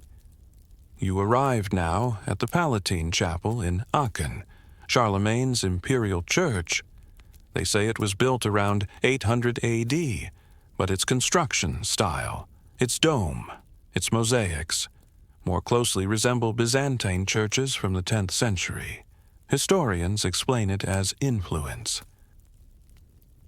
But could it be chronology flowing backward? You begin to sense a deeper problem. The Carolingian Renaissance doesn't connect to what came before. There is no smooth transition from late Roman literacy into this revival. It's a gap jump, a timeline leap, a cultural reboot. Imagine a computer crashing, then booting up to find all your files restored, but with a new font and newer versions of the programs. You'd ask, where did this come from? So why don't historians ask the same? Because the Carolingian Renaissance saves the story. It explains how Europe went from Rome to the Middle Ages. Without it, there's a hole. But what if the hole isn't in the record? What if it's in time itself? You walk through a library filled with neatly stacked volumes, manuscripts bearing dates between 750 and 850. They gleam with care. Yet none show signs of age progression, as if they were all written in the same decade, just given different birthdays. A quiet fabrication. A necessary one, perhaps, but a fabrication all the same. You leave the libraries now, where golden letters shimmer in candlelight, and step into a rougher world, the smoky longhouses and storm-lashed ships of the north. Here, the Vikings rule. Or do they their sagas howl with battles, gods, sea monsters, and strange lands? Stories swirl with names Ragnar Lodbrok, Ivar the Boneless, Harold Fairhair. Dates are pinned to raids, treaties, and dynasties. But as you step into this saga-soaked history, something catches your breath. The battles are many. The dates are precise, but the evidence flickering. Let's start with Lindisfarne, June 8, 793. A monastery on England's northeast coast is raided by Vikings. It's the traditional start of the Viking Age. A perfect moment. Brutal. Poetic. But stop for a second. How do we know the exact date? Because one monk said so, years after the event. And the archaeological layer, sparse. Some scattered debris, a few burned timbers. But not the charred devastation you'd expect from such a legendary attack. No mass graves, no definitive Viking artifacts, just a story. A memory written after the fact, by those who may have had reason to exaggerate the terror. And the Viking raids continue, we're told, across England, France, Ireland. Whole towns fall. Rivers blaze with fire. Monasteries are emptied. Yet many of those same monasteries produce pristine manuscripts during the same period. Uninterrupted copying. Unbroken scriptoriums. How can a place be under siege and simultaneously producing theology? Perhaps the raids were brief. Or perhaps the records were written together, long after the events they describe. You sail north now, into Scandinavia, in Denmark, Norway, Sweden. You expect the homeland of the Vikings to be littered with 8th and 9th century artifacts, weapons, homes, tools. You find some, but far fewer than expected. There are stone ship burials, yes, and rune stones. But many rune inscriptions, when dated scientifically, fall into the 10th and 11th centuries, later than the Viking raids they supposedly commemorate. The earlier ones, strangely absent. Even major kings, like Harold Bluetooth, who Christianized Denmark in the 10th century, are surrounded by murky dates. Some historians suggest Harold never even ruled the territories claimed in the sagas. You pause at the gelling stones, often called Denmark's birth certificate.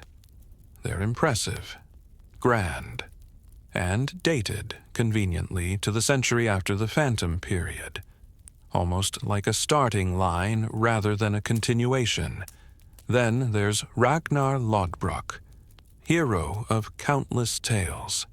He invades France, marries a shield maiden, throws himself into snake pits, a perfect legendary figure. Except he might not be a figure at all. More likely, Ragnar is a composite, a merging of several warlords, their stories bundled together and backdated to the 9th century. That's the pattern again. Earlier events, retrofitted with later names, later figures, echoed backward in time. Even the great heathen army, which supposedly invaded England in 865, has a strange echo in the historical record. Anglo-Saxon sources mention it, but inconsistently. Coins minted during this occupation are stylistically closer to those from the 10th century.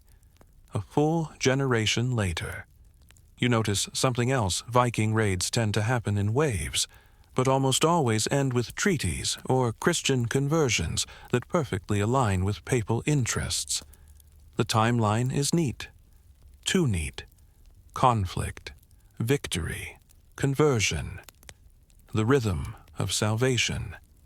But when you look for burial evidence, such as weapon-rich warrior graves in England from the 9th century, they are few and far between.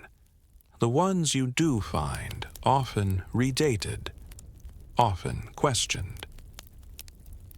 One grave in Repton, Derbyshire, once hailed as proof of the great heathen army, was later found to contain remains from multiple centuries, possibly jumbled in a later disturbance.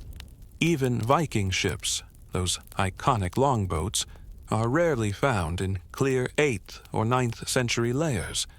Many are younger. And when they do appear in older soil, carbon dating yields a wide range of dates. Not useless, but imprecise. Enough wiggle room for timelines to be adjusted to fit the narrative. You're starting to see the script, aren't you?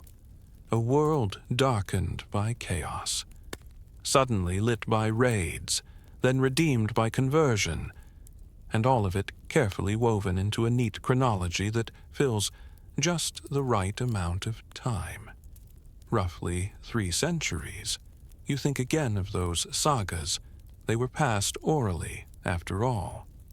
No written forms until the 12th and 13th centuries. Long after the events they claim to describe. By then, the world had changed. The church had triumphed. Kings ruled by divine right. So, when the sagas were finally written, were they history or justification? A way to explain how wild Scandinavia had once been, and how tame and Christian it had now become. You sit by a fjord. Mist curls over the water. A blackbird sings.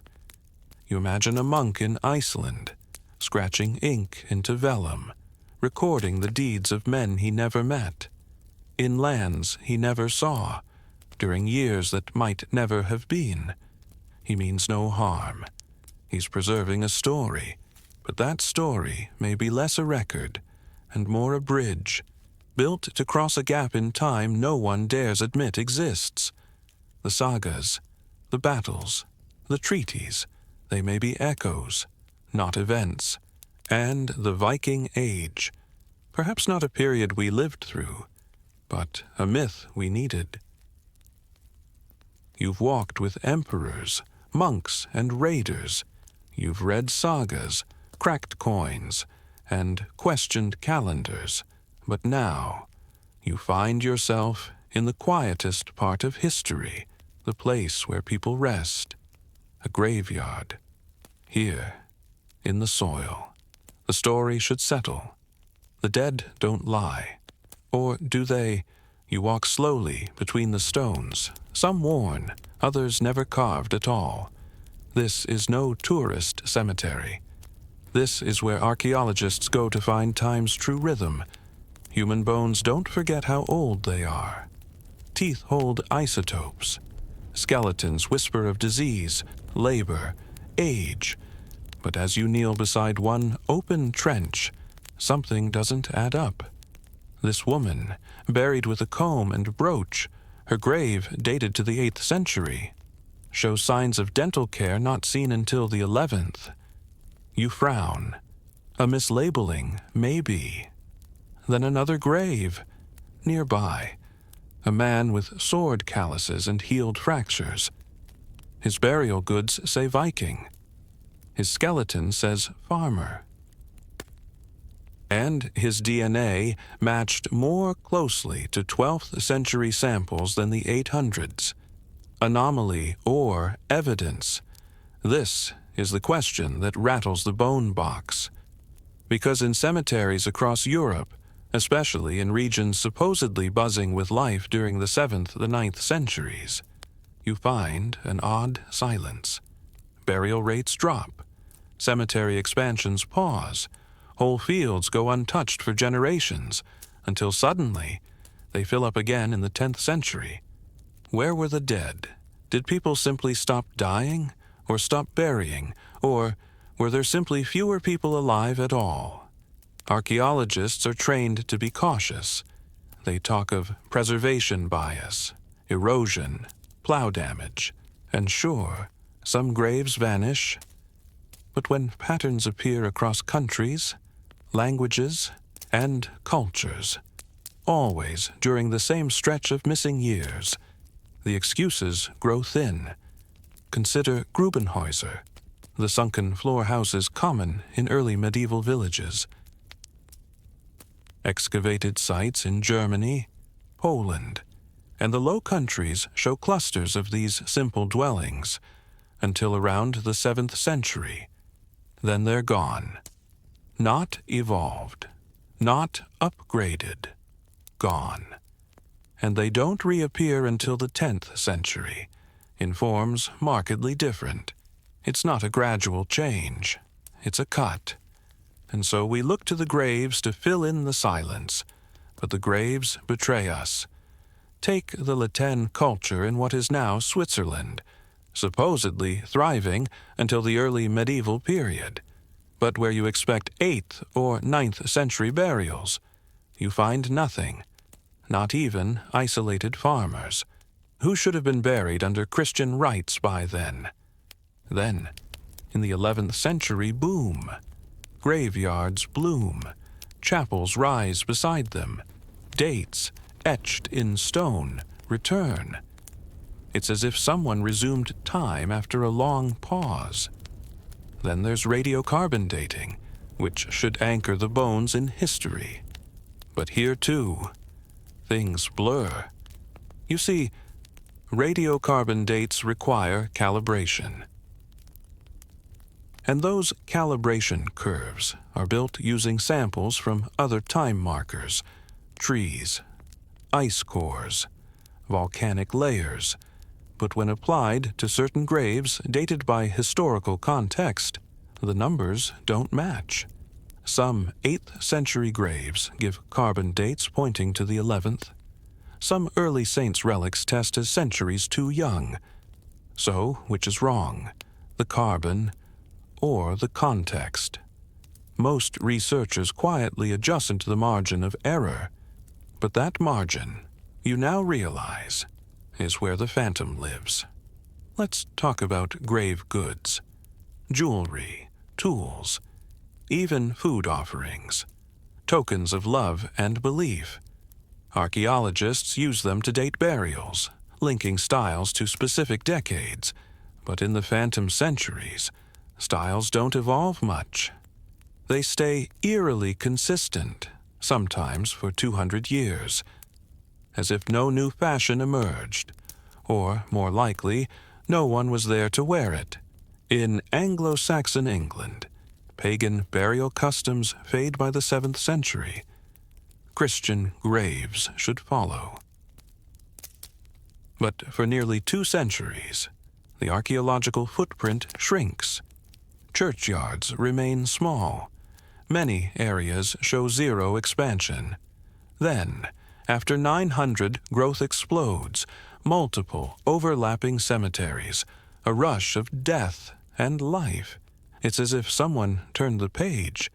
You pause by one unusual grave, a skeleton buried with tools far too primitive for the assigned century, a flint scraper instead of iron. Scholars call it residual, a term used when older objects are thought to have been reused. But how often do people bury tools already hundreds of years old with their dead, unless those tools weren't old, but contemporary, and the grave was misdated?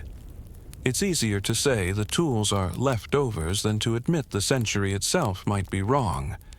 Even plague pits, so well documented during later outbreaks, are mysteriously absent from this time. If the 7th and 9th centuries were marked by disease, famine, and war, why do so few mass graves survive? The answer is haunting. Because maybe, in those phantom years, the dead weren't buried in mass graves. Maybe they weren't buried at all, because maybe they didn't die, because they didn't live. You stand now in the shadow of a stone cross, the names long worn away. You listen to the wind through the grass. You imagine a future archaeologist digging through your neighborhood. What would they find? Your coffee cup, your phone, your bones. And what if they misread your time, labeled your grave 3 centuries too early or too late? Would your life vanish into the fog of error? Or would someone, someday, stand where you rest and ask, were you ever here at all? You step now into a different kind of graveyard, not one of people, but of buildings, of churches, rising from meadows and crags across Europe, some worn by wind and rain, others pristine, as if just built, and they all whisper the same mystery. The crosses are the same. You visit a chapel in rural France. It stands alone, stone gray and solemn. The local guide tells you built in the year 739. You nod. The stones look old, but then you visit a similar chapel in Germany, dated 910, and another in Spain, dated 1050. The stones identical, the floor plan unchanged, the design a twin. You stand in each one and feel an eerie stillness, like stepping into a copy machine set to holy architecture. The same nave proportions, the same column forms, even the same primitive carvings of saints with broad faces and oddly almond eyes. This should not be. Art and architecture evolve. They respond to materials, tools, fashion. Yet, from the supposed 8th through 11th centuries, many churches appear to stand still. Why are 300 years of sacred architecture so uniform? You touch the corner of a church wall in Burgundy. Its construction technique, using rough rubble with thick lime mortar, matches another church in Bavaria, one allegedly built 150 years later. Some art historians dismiss it rustic style, local tradition, but you've seen enough to know when a pattern is too perfect. And it's not just the walls, it's the crosses. In village after village, the stone crosses outside chapels carry nearly identical motifs, interwoven vines, crude crucifixions, circles behind Christ's head. Some dated to 750, others to 950, and still others to 1050. But in craftsmanship, wear, and carving depth, they are brothers, triplets even, not descendants. This uniformity is often chalked up to isolation, rural communities far from change. But the church was not isolated. Bishops traveled, artisans moved, Ideas flowed. Even in the early medieval world, pilgrimage routes connected France to Spain, Italy to Britain. So, where's the evolution Romanesque? Gothic, Baroque, those styles transformed churches over time. But between the fall of Rome and the dawn of Romanesque, we get a flat line. Imagine opening a photo album and seeing a child's face age from toddler to teen, then jump to adulthood with no change in between. No braces, no awkward haircut, no blurry memories, just a pause. That's what early medieval architecture feels like. Consider crypts, subterranean spaces beneath churches where relics were kept. Saints were venerated. Many are dated to the 8th or 9th centuries, but when surveyed, their engineering techniques match 11th century vaults, barrel arches, corbelled stones. Even tool marks betray the same chisels as later builders. Some churches feature reuse of Roman columns. Historians say this shows continuity, that builders salvaged old materials. But the placement is often too perfect, too symbolic, as if the builders weren't reusing, but recreating an image of continuity, because a church with Roman columns feels ancient, feels blessed, feels legitimate. Even the floor tiles echo this. You find geometric mosaics in Carolingian chapels that look startlingly like those in high medieval cathedrals. Same clay, same glazes. This isn't decay. This is deliberate imitation. So, what does it mean? One theory is that entire batches of churches were retrospectively dated, assigned birth years centuries earlier than when they were truly built. The reasons to claim apostolic roots, to assert regional antiquity, to compete with rival dioceses. In a world where older meant holier, churches had an incentive to age fast, monks might say. Our chapel was built in 712 by a wandering saint. Even if the building was 10 years old, the story becomes tradition. The date is carved in stone.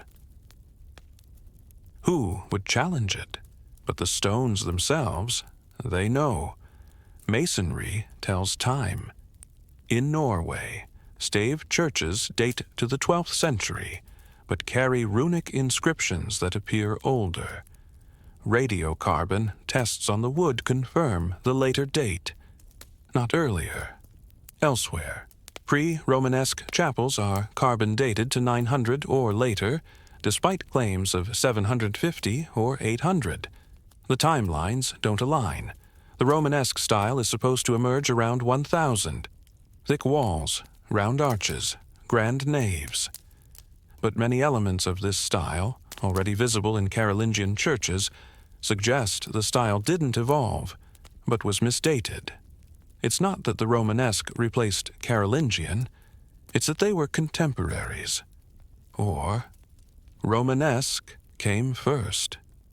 You see now the real possibility that what we call early medieval architecture might be a fabricated backstory, a visual myth, beautiful, believable. But assembled later, complete with ancient dates, saintly dedications, and matching cross designs, to smooth over a break in time no one wanted to admit. You walk beneath a stone arch, supposedly laid in the year 829. Your hand brushes the groove worn by countless fingers, but the tools that shaped it, same as those used in the 11th century. A ghost touches your shoulder, not of a monk, but of a mason, bending time with stone. He never meant to lie. He just followed the plan, the blueprint handed down, the date inscribed above the door. He built what he was told to build, and so did history. You look back at the chapel. It's quiet, peaceful. But the silence around it is not empty. It hums with the sound of years that may never have passed. You sit now at the edge of a field, watching wind ripple across tall grass. Somewhere beyond the horizon, bells chime from a distant village, marking an hour, a prayer, a habit passed down through time. But you no longer trust the bells. You no longer trust the time. You close your eyes and try to imagine the passing of 297 years. What does that feel like? 10 generations, born and buried. Languages shifting, forests cut, cities built in real time. Centuries leave traces, and yet, when you examine the early Middle Ages, those centuries supposedly spanning from 614 to 911, you find a strange sensation, one you've been quietly circling all along. It feels like you're dreaming through history that may not have happened. Let's explore this feeling. You've heard of the Dark Ages, perhaps with images of mud-covered peasants and howling invaders. But the real darkness, the deeper shadow, isn't violence or ignorance. It's the lack of texture. Real history is messy, overlapping, uneven. But the phantom centuries they glide past too smoothly. No major linguistic leaps, no significant demographic shifts, no major inventions or disasters that leave a deep, undeniable archaeological footprint. Just page after page of chronicle, poem, and charter, delivered in uniform script and wrapped in consistent legend, as if written by a single, unseen hand. You start to see the dust of unwritten days. The centuries between Roman rule and the high medieval flowering should be filled with uneven bridges, strange dialects, awkward tools. Instead, they appear like placeholders, clean transitions, expected outcomes. Where are the intermediates? Where are the failed inventions, the awkward architectural experiments, the linguistic dead ends? You find precious few. Instead, early medieval Latin shows remarkable stability. Law codes leap from Roman precedent to feudal nuance with little intervening development. Buildings jump from ruins to planned Romanesque without showing the scaffolding. This is not the randomness of lived time. This is the tidy curve of narrative. You stroll past an orchard. An apple falls. A sheep bleats in the distance. How many days like this passed between 614 and 911? Hundreds of thousands. And yet, so few letters, so few names, so few items to mark their passing. Compare it with just 1 century later. The 12th century bursts with paper trails, bills, signatures, church records, farming logs, even graffiti, etched by bored novices into cloister walls, names scratched into pews, recipes scribbled into margins. But in the phantom centuries, a monk might live his entire life and leave no mark behind, or his mark may have been written for him, long after his death. Imagine an old scriptorium, dimly lit, where a tired monk is asked to copy a found document. The text claims to be from 734, but the ink is fresh. He copies it anyway, doesn't ask questions.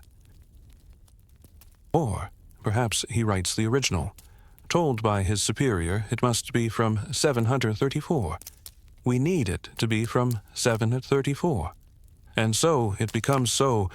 The illusion is set. It's not forgery. It's fulfillment. History needs this century to exist. The monastery's founding requires it. The king's lineage depends on it. The relic's authenticity demands it. Time becomes a story, and once it's told often enough, it becomes the only story. But what if you could remove the story? What would you find beneath perhaps nothing? Perhaps you dig beneath the 8th century altar and find bare earth. No older chapel, no earlier foundation, just soil, because the altar was placed later, and the date carved onto it because someone needed a date to believe in. Even astronomical events feel reassigned. Eclipses tied to pharaohs and emperors, but often retroactively calculated, as if plugging moments into a spreadsheet rather than remembering them with awe. This isn't how real people experience time. Real time drifts. It frays at the edges. It produces overlap and confusion. But phantom time glides like glass. No smudges, no fingerprints. You walk into a museum and look at a tapestry labeled 8th century.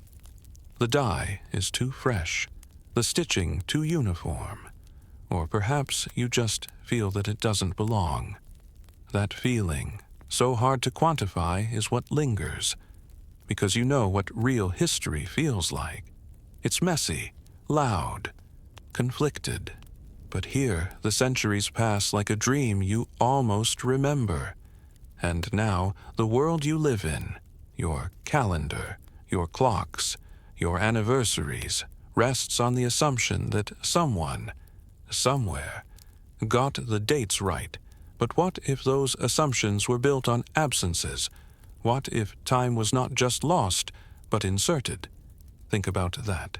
Almost 300 years, unlived, unwritten, unwitnessed, and yet today they tick silently in your blood, your birthday, your records, your timelines, all tied to numbers that may never have existed. What if you were actually born in the year 1728, not 2025? What if the Enlightenment happened not 300 years ago, but only 100? What if time is a house with a secret room built inside, sealed off and left to settle in the foundation, and you've been living above it, never knowing what was buried below until now? You find yourself in a small, cluttered study. Dust motes swirl in the soft light from a high, narrow window. Shelves groan with tomes. Old paper smells of ink and inquiry. This is not a monk's scriptorium. It's the office of a modern historian. And for the first time in your journey, you see not scribes or emperors or builders, but questioners, because someone did ask. Someone dared to doubt. You turn a page and see the name Heribert Illig. He's not a household name, not quoted in textbooks, but he whispered a question that cracked the stone of consensus. What if we are living in the year 1728, not 2025? His phantom time hypothesis, introduced in the 1990s, was ridiculed at first. How could someone challenge the calendar itself? Time is sacred. Time is settled. But Illig wasn't driven by chaos. He was driven by inconsistency. He noticed the gaps, the lack of archaeological progression, the suspicious uniformity of manuscripts, the silence in Chinese, Arab, and Byzantine records, the drift in calendars. He followed the threads that you've been walking one by one until he reached the same eerie conclusion. 297 years may have been fabricated. And he wasn't alone. In Russia, Anatoly Fomenko took the idea further, far too far, some say. He built an entire alternative chronology, rearranging history on a radical scale. Charlemagne becomes a double of Christ. The Middle Ages collapse into the Renaissance. Even Genghis Khan becomes a figment. But Fomenko's excesses shouldn't distract from the kernel of his doubt that history has layers, not all of them trustworthy. Others whispered too. A handful of German researchers noted the lack of coinage for certain centuries. Architects raised eyebrows at the early buildings with late styles. Astronomers quietly noted the eclipse inconsistencies, but few published.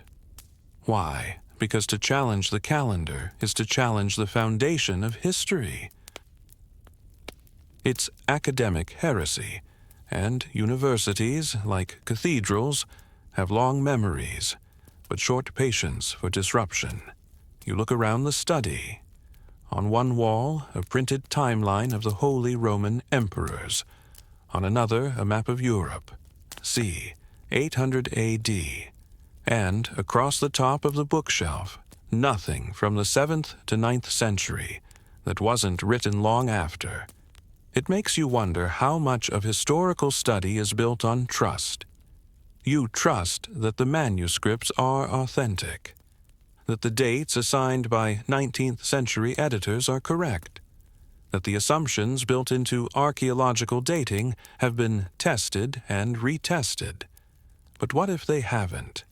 What if each scholar doing honest work quietly inherits the lie, assuming that someone else already confirmed it, like a building with a missing cornerstone, propped up by habit and hope? One scholar dares to tug on the thread, but the fabric is so vast, so intertwined, that to question one century is to unweave them all. It's easier to laugh. To call it conspiracy, fringe, pseudoscience. But is it pseudoscience to say, I don't see the evidence? Is it heresy to notice that entire empires supposedly thrived in silence? You pull another book from the shelf. Its title is The Invention of the Middle Ages, a provocative phrase. Inside, the author argues that the very term Middle Ages was a Renaissance invention, meant to place the past at a safe distance. They needed to believe they were new, that what came before was dark, static, irrelevant. But what if they were also inventing the timeline? What if Renaissance scholars, brilliant, ambitious, human, filled in blanks with reconstructions, gave names to forgotten kings' dated ruins with guesswork that became gospel? Remember, in 1582, Pope Gregory changed the calendar. He removed 10 days from October. Just cut them out. No riots, no chaos. The world went on, because time is a system of consent. We agree on the date, and it becomes real. So, if a pope can remove 10 days, could an emperor, a scholar, and a pope add 297 years? You pause at a letter from Otto Thrude. He signs it in the year 1000. A perfect, round number, a holy milestone. But if he wanted it to be 1000, needed it to be 1000 for divine legitimacy, who would stop him? Who would even notice? The Muslim scholars weren't comparing calendars. The Chinese historians weren't reading Frankish annals. There was no global coordination, only islands of record, separated by distance and language. And in the silence between them, plenty of room to hide a few centuries, or to create them. You look again at Illig's papers. He wasn't trying to burn down history. He was trying to understand why so much of it felt like a staged play, beautiful, but curiously rehearsed. A script with no rehearsals, just the final performance. And if he's wrong, fine. But if he's even a little bit right, then the world has lived for centuries atop a phantom floor, like tenants in a house that's missing a level they think they walk on every day. You feel a strange sensation now, as if time itself is tilting beneath you, not crumbling, just shifting, making space for a new question. What else have we inherited? without knowing. The study door creaks behind you as you step back into the hall of history. But something's changed. The light feels different. Not darker, just sharper. Because now, you're no longer wandering through lost centuries by accident. You're tracing the lines of motive, and those lines lead to stone, to crowns, to cathedrals, to power. You walk into a grand hall, carved marble, stained glass, high vaults singing with silence, and at its center, a statue, a king in armor, holding a sword in one hand and a scroll in the other. It doesn't matter what his name is. You've seen his type before. All great rulers crave three things: legitimacy, continuity, and glory. And nothing delivers all three quite like history. Think about it. If you're a 10th century king trying to unite a splintered realm, what better way to do it than by anchoring yourself to a glorious past? Your father was a noble. His father served Charlemagne. Charlemagne, in turn, was crowned on Christmas by the Pope, and you're his descendant, divine by default. The stones of your castle stand atop Roman ruins. Your laws echo ancient codes. Your court poets write sagas of your ancestors. But what if much of that history was manufactured, not from lies, but from necessity? Because without a story, you're just a man in a chair. History is what turns rulers into monarchs, invasions into divine destiny, and a newly crowned noble into the heir of 1,000 years. You move now into a cloistered garden where a bishop strolls with a scribe. The bishop gestures grandly. We must record that the relic arrived in 712, he says. It proves our church predates the Frankish conquest, but the relic only came this year. The scribe murmurs. The bishop pauses. Yes, he says, but God placed it here long ago. We simply found it. He smiles. The scribe nods, and history shifts by a breath. This isn't conspiracy in the way the word is often thrown around. It's not shadowy cabals with maps and secret handshakes. It's quieter, more bureaucratic. It's the meeting of motive and opportunity. A monastery wants prestige, so it invents a founding miracle from 678. A kingdom needs Roman roots, so it claims descent from a forgotten general. A pope seeks authority, so he backdates a papal bull, and the writers, the chroniclers, they oblige, not because they're liars, but because they believe they are fulfilling a divine pattern. Their job is not to question the past, but to record it as it should have been. This mindset is hard for modern thinkers to grasp. Today, history is meant to be evidence-based, skeptical, impartial. But in the early Middle Ages, history was teleological. It served a purpose. It pointed to the unfolding of God's will. So, when a gap in time appeared, between the fall of Rome and the rise of modern Christendom, it wasn't just an opportunity. It was a necessity to fill it, to link new rulers to old glories, to give saints a stage, to put prophecy in the mouth of time. And who was best equipped to do that? Not kings, not soldiers, but the men with the scrolls, the scribes. They weren't fabricating out of greed. They were filling in the tapestry with what they believed belonged there. The motives were spiritual, but the effects were political. When Otto III reigned, he wanted to rule during the 1,000th year after Christ, a number pregnant with eschatological meaning, judgment, renewal, destiny. But the calendar didn't cooperate. So someone made it cooperate. Not with a press release, but with a handful of altered charters, a few corrected lists of kings, a revised Easter table, and the ripple spread. Suddenly, it was the year 1000, and Otto stood at the end of a millennium.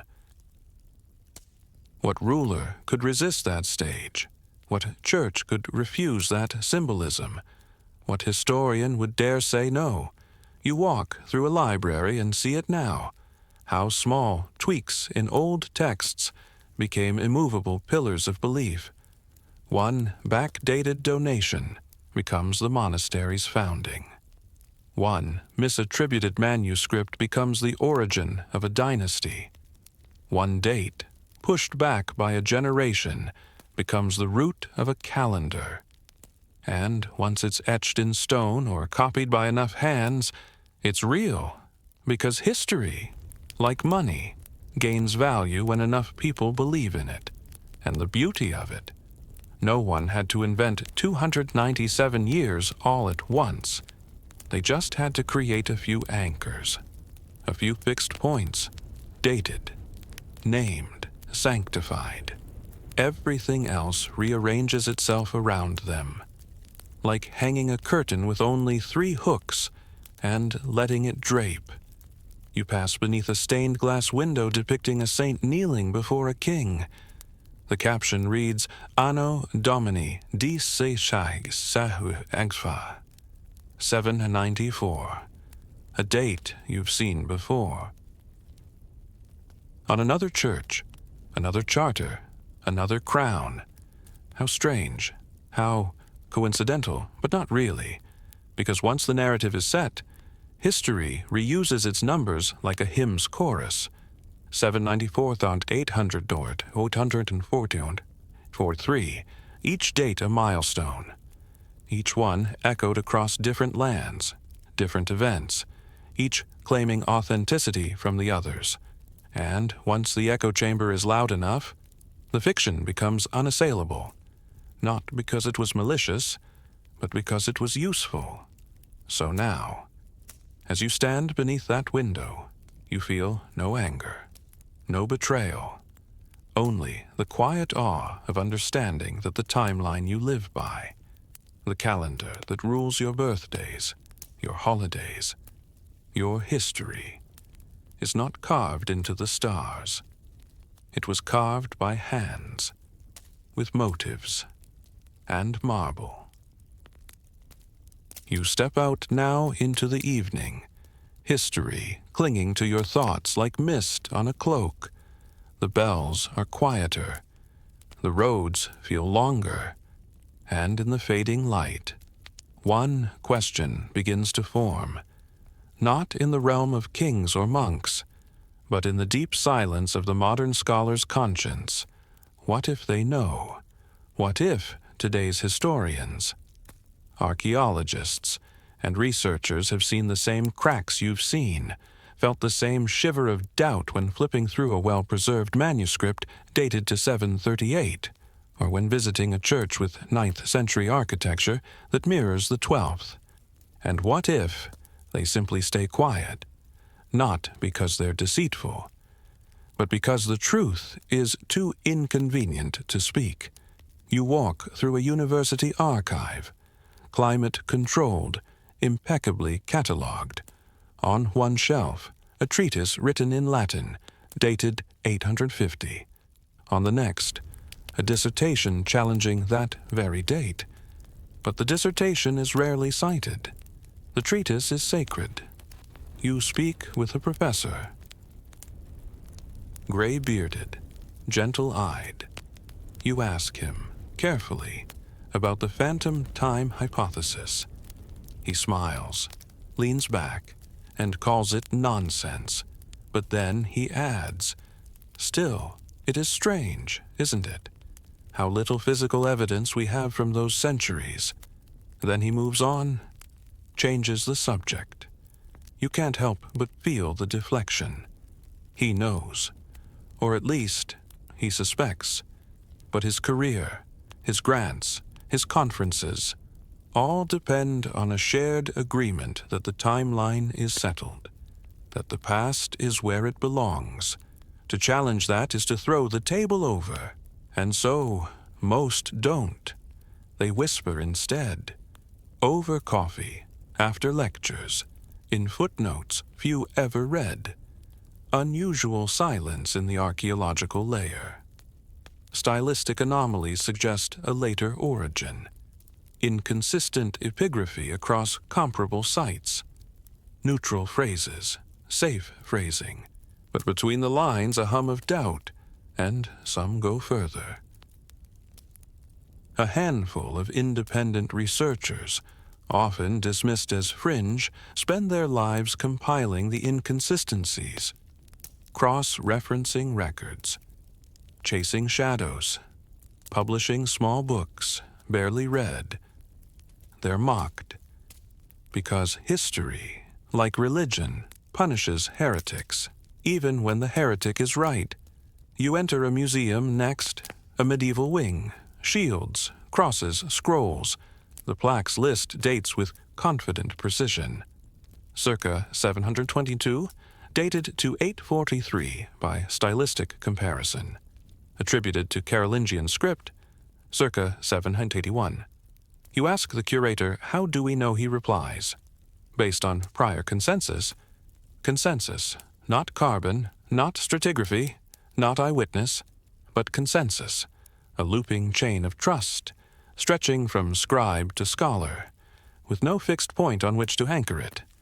No North Star, just the weight of accumulated agreement. You see now the danger. Not a conspiracy, but a structure of silence, held together by professionalism, funding, and the slow, subtle pressure of academic survival. You think of Galileo, censured not just for heresy, but for disruption, and you wonder, is our calendar any less sacred than the stars once were? You visit a digital archive, thousands of manuscripts, scanned and dated, but the metadata was entered by people relying on prior dates, circular logic, sealed in high resolution, and still the ghosts remain. A poem dated 775 that references events from the 11th century. A king's charter dated 837, found beneath floor tiles from the 10th. Coins from Charlemagne's time minted with stamps reused in later centuries. Unchanged, undisturbed, small errors, forgivable, explainable. But together, too many. You recall a saying among scholars, 1 anomaly is an error, 10 are a puzzle, 100 are a pattern. And when the pattern is this vast, this widespread, this deeply embedded in the narrative, you must ask, is it more dangerous to question the timeline or to pretend it's flawless? The answer is clear. Silence is safer. Especially when the weight of 1,000 PhDs, museum exhibits, and national myths rests on a calendar built in faith. You walk now through a city square. The plaque on the cathedral says, founded 798. You smile, because maybe it was. But maybe it was founded in 998, or 1120, or never. Maybe someone needed it to be 798. Maybe someone needed to believe. And belief, as you've seen again and again, is stronger than fact. So, what happens next? Will the truth ever be admitted? Will textbooks shift? Will UNESCO plaques be redated? Probably not. Because the truth is simple and painful. It's easier to live with a lie that works than a truth that ruins everything. And yet, even now, there are those who read the shadows, trace the gaps, and wonder, not with anger, not with rebellion, but with quiet reverence, what really happened in the years we cannot find, what stories were never lived, but still somehow remembered. The road has grown soft beneath your feet now. Grass thickens around the stones, and birdsong replaces the toll of history's bells. You've wandered through palaces and ruins, scriptoria and starlight, graves and galleries. But here, finally, at the edge of the journey, there's only stillness. You stand before a field. No plaque, no guide, no grand monument to explain what it once was. And maybe that's the point. Because when all is said and whispered, time isn't a list of kings or dates carved in stone. It's a story we keep telling ourselves. A story that begins with certainty and ends with silence. So now, let's say what few dare to say. Maybe history isn't wrong. Maybe it's just incomplete, a patchwork of guesses, stitched with faith. We created timelines not because we knew, but because we needed to believe that someone had known. And when the pieces didn't quite fit, when gaps opened like wounds in the record, we filled them, not to deceive, but to preserve meaning. To build bridges across the black water of forgotten years, the phantom time hypothesis isn't just a theory. It's a mirror, held up to the very way we define our place in the world. Because if nearly 300 years were inserted, gently, quietly, with good intentions, what else might we have accepted without proof? What else have we received with reverence, never realizing it was arranged? You remember now the monk in the tower, his quill moving in moonlight. He writes not what he saw, but what he was told must have happened. You remember the emperor at his coronation, cloaked in prophecy, craving a date that sounded divine. You remember the archaeologist frowning at an empty layer of earth, wondering where the bones had gone. And you remember the stars, still above us, still counting, unmoved, uncompromising. You reach for your calendar. The date is clear, July 5th, 2025. But somewhere in the dark corners of your mind, you wonder, is it really 2025? Or are we living inside a story whose first chapters were written long after the middle had been skipped? You smile, not because you know the answer, but because you finally understand the question. That's what history truly is, not a record of certainty, but a compass of curiosity. You turn to walk back, leaving the field behind, but not empty-handed, because now, when you see a stone cross-dated 842, or a chronicle referencing King Louis the Pious, or a cathedral claiming to have stood since 801, you won't nod automatically. You'll pause, you'll breathe, you'll listen for the echo between the years, and you'll ask, not with doubt, but with wonder, did it really happen, or was it simply remembered? And in that small, sacred hesitation, where truth and tale gently meet, you will have found what historians rarely admit, that the past is not behind us. It's beneath us. And sometimes, it's hollow.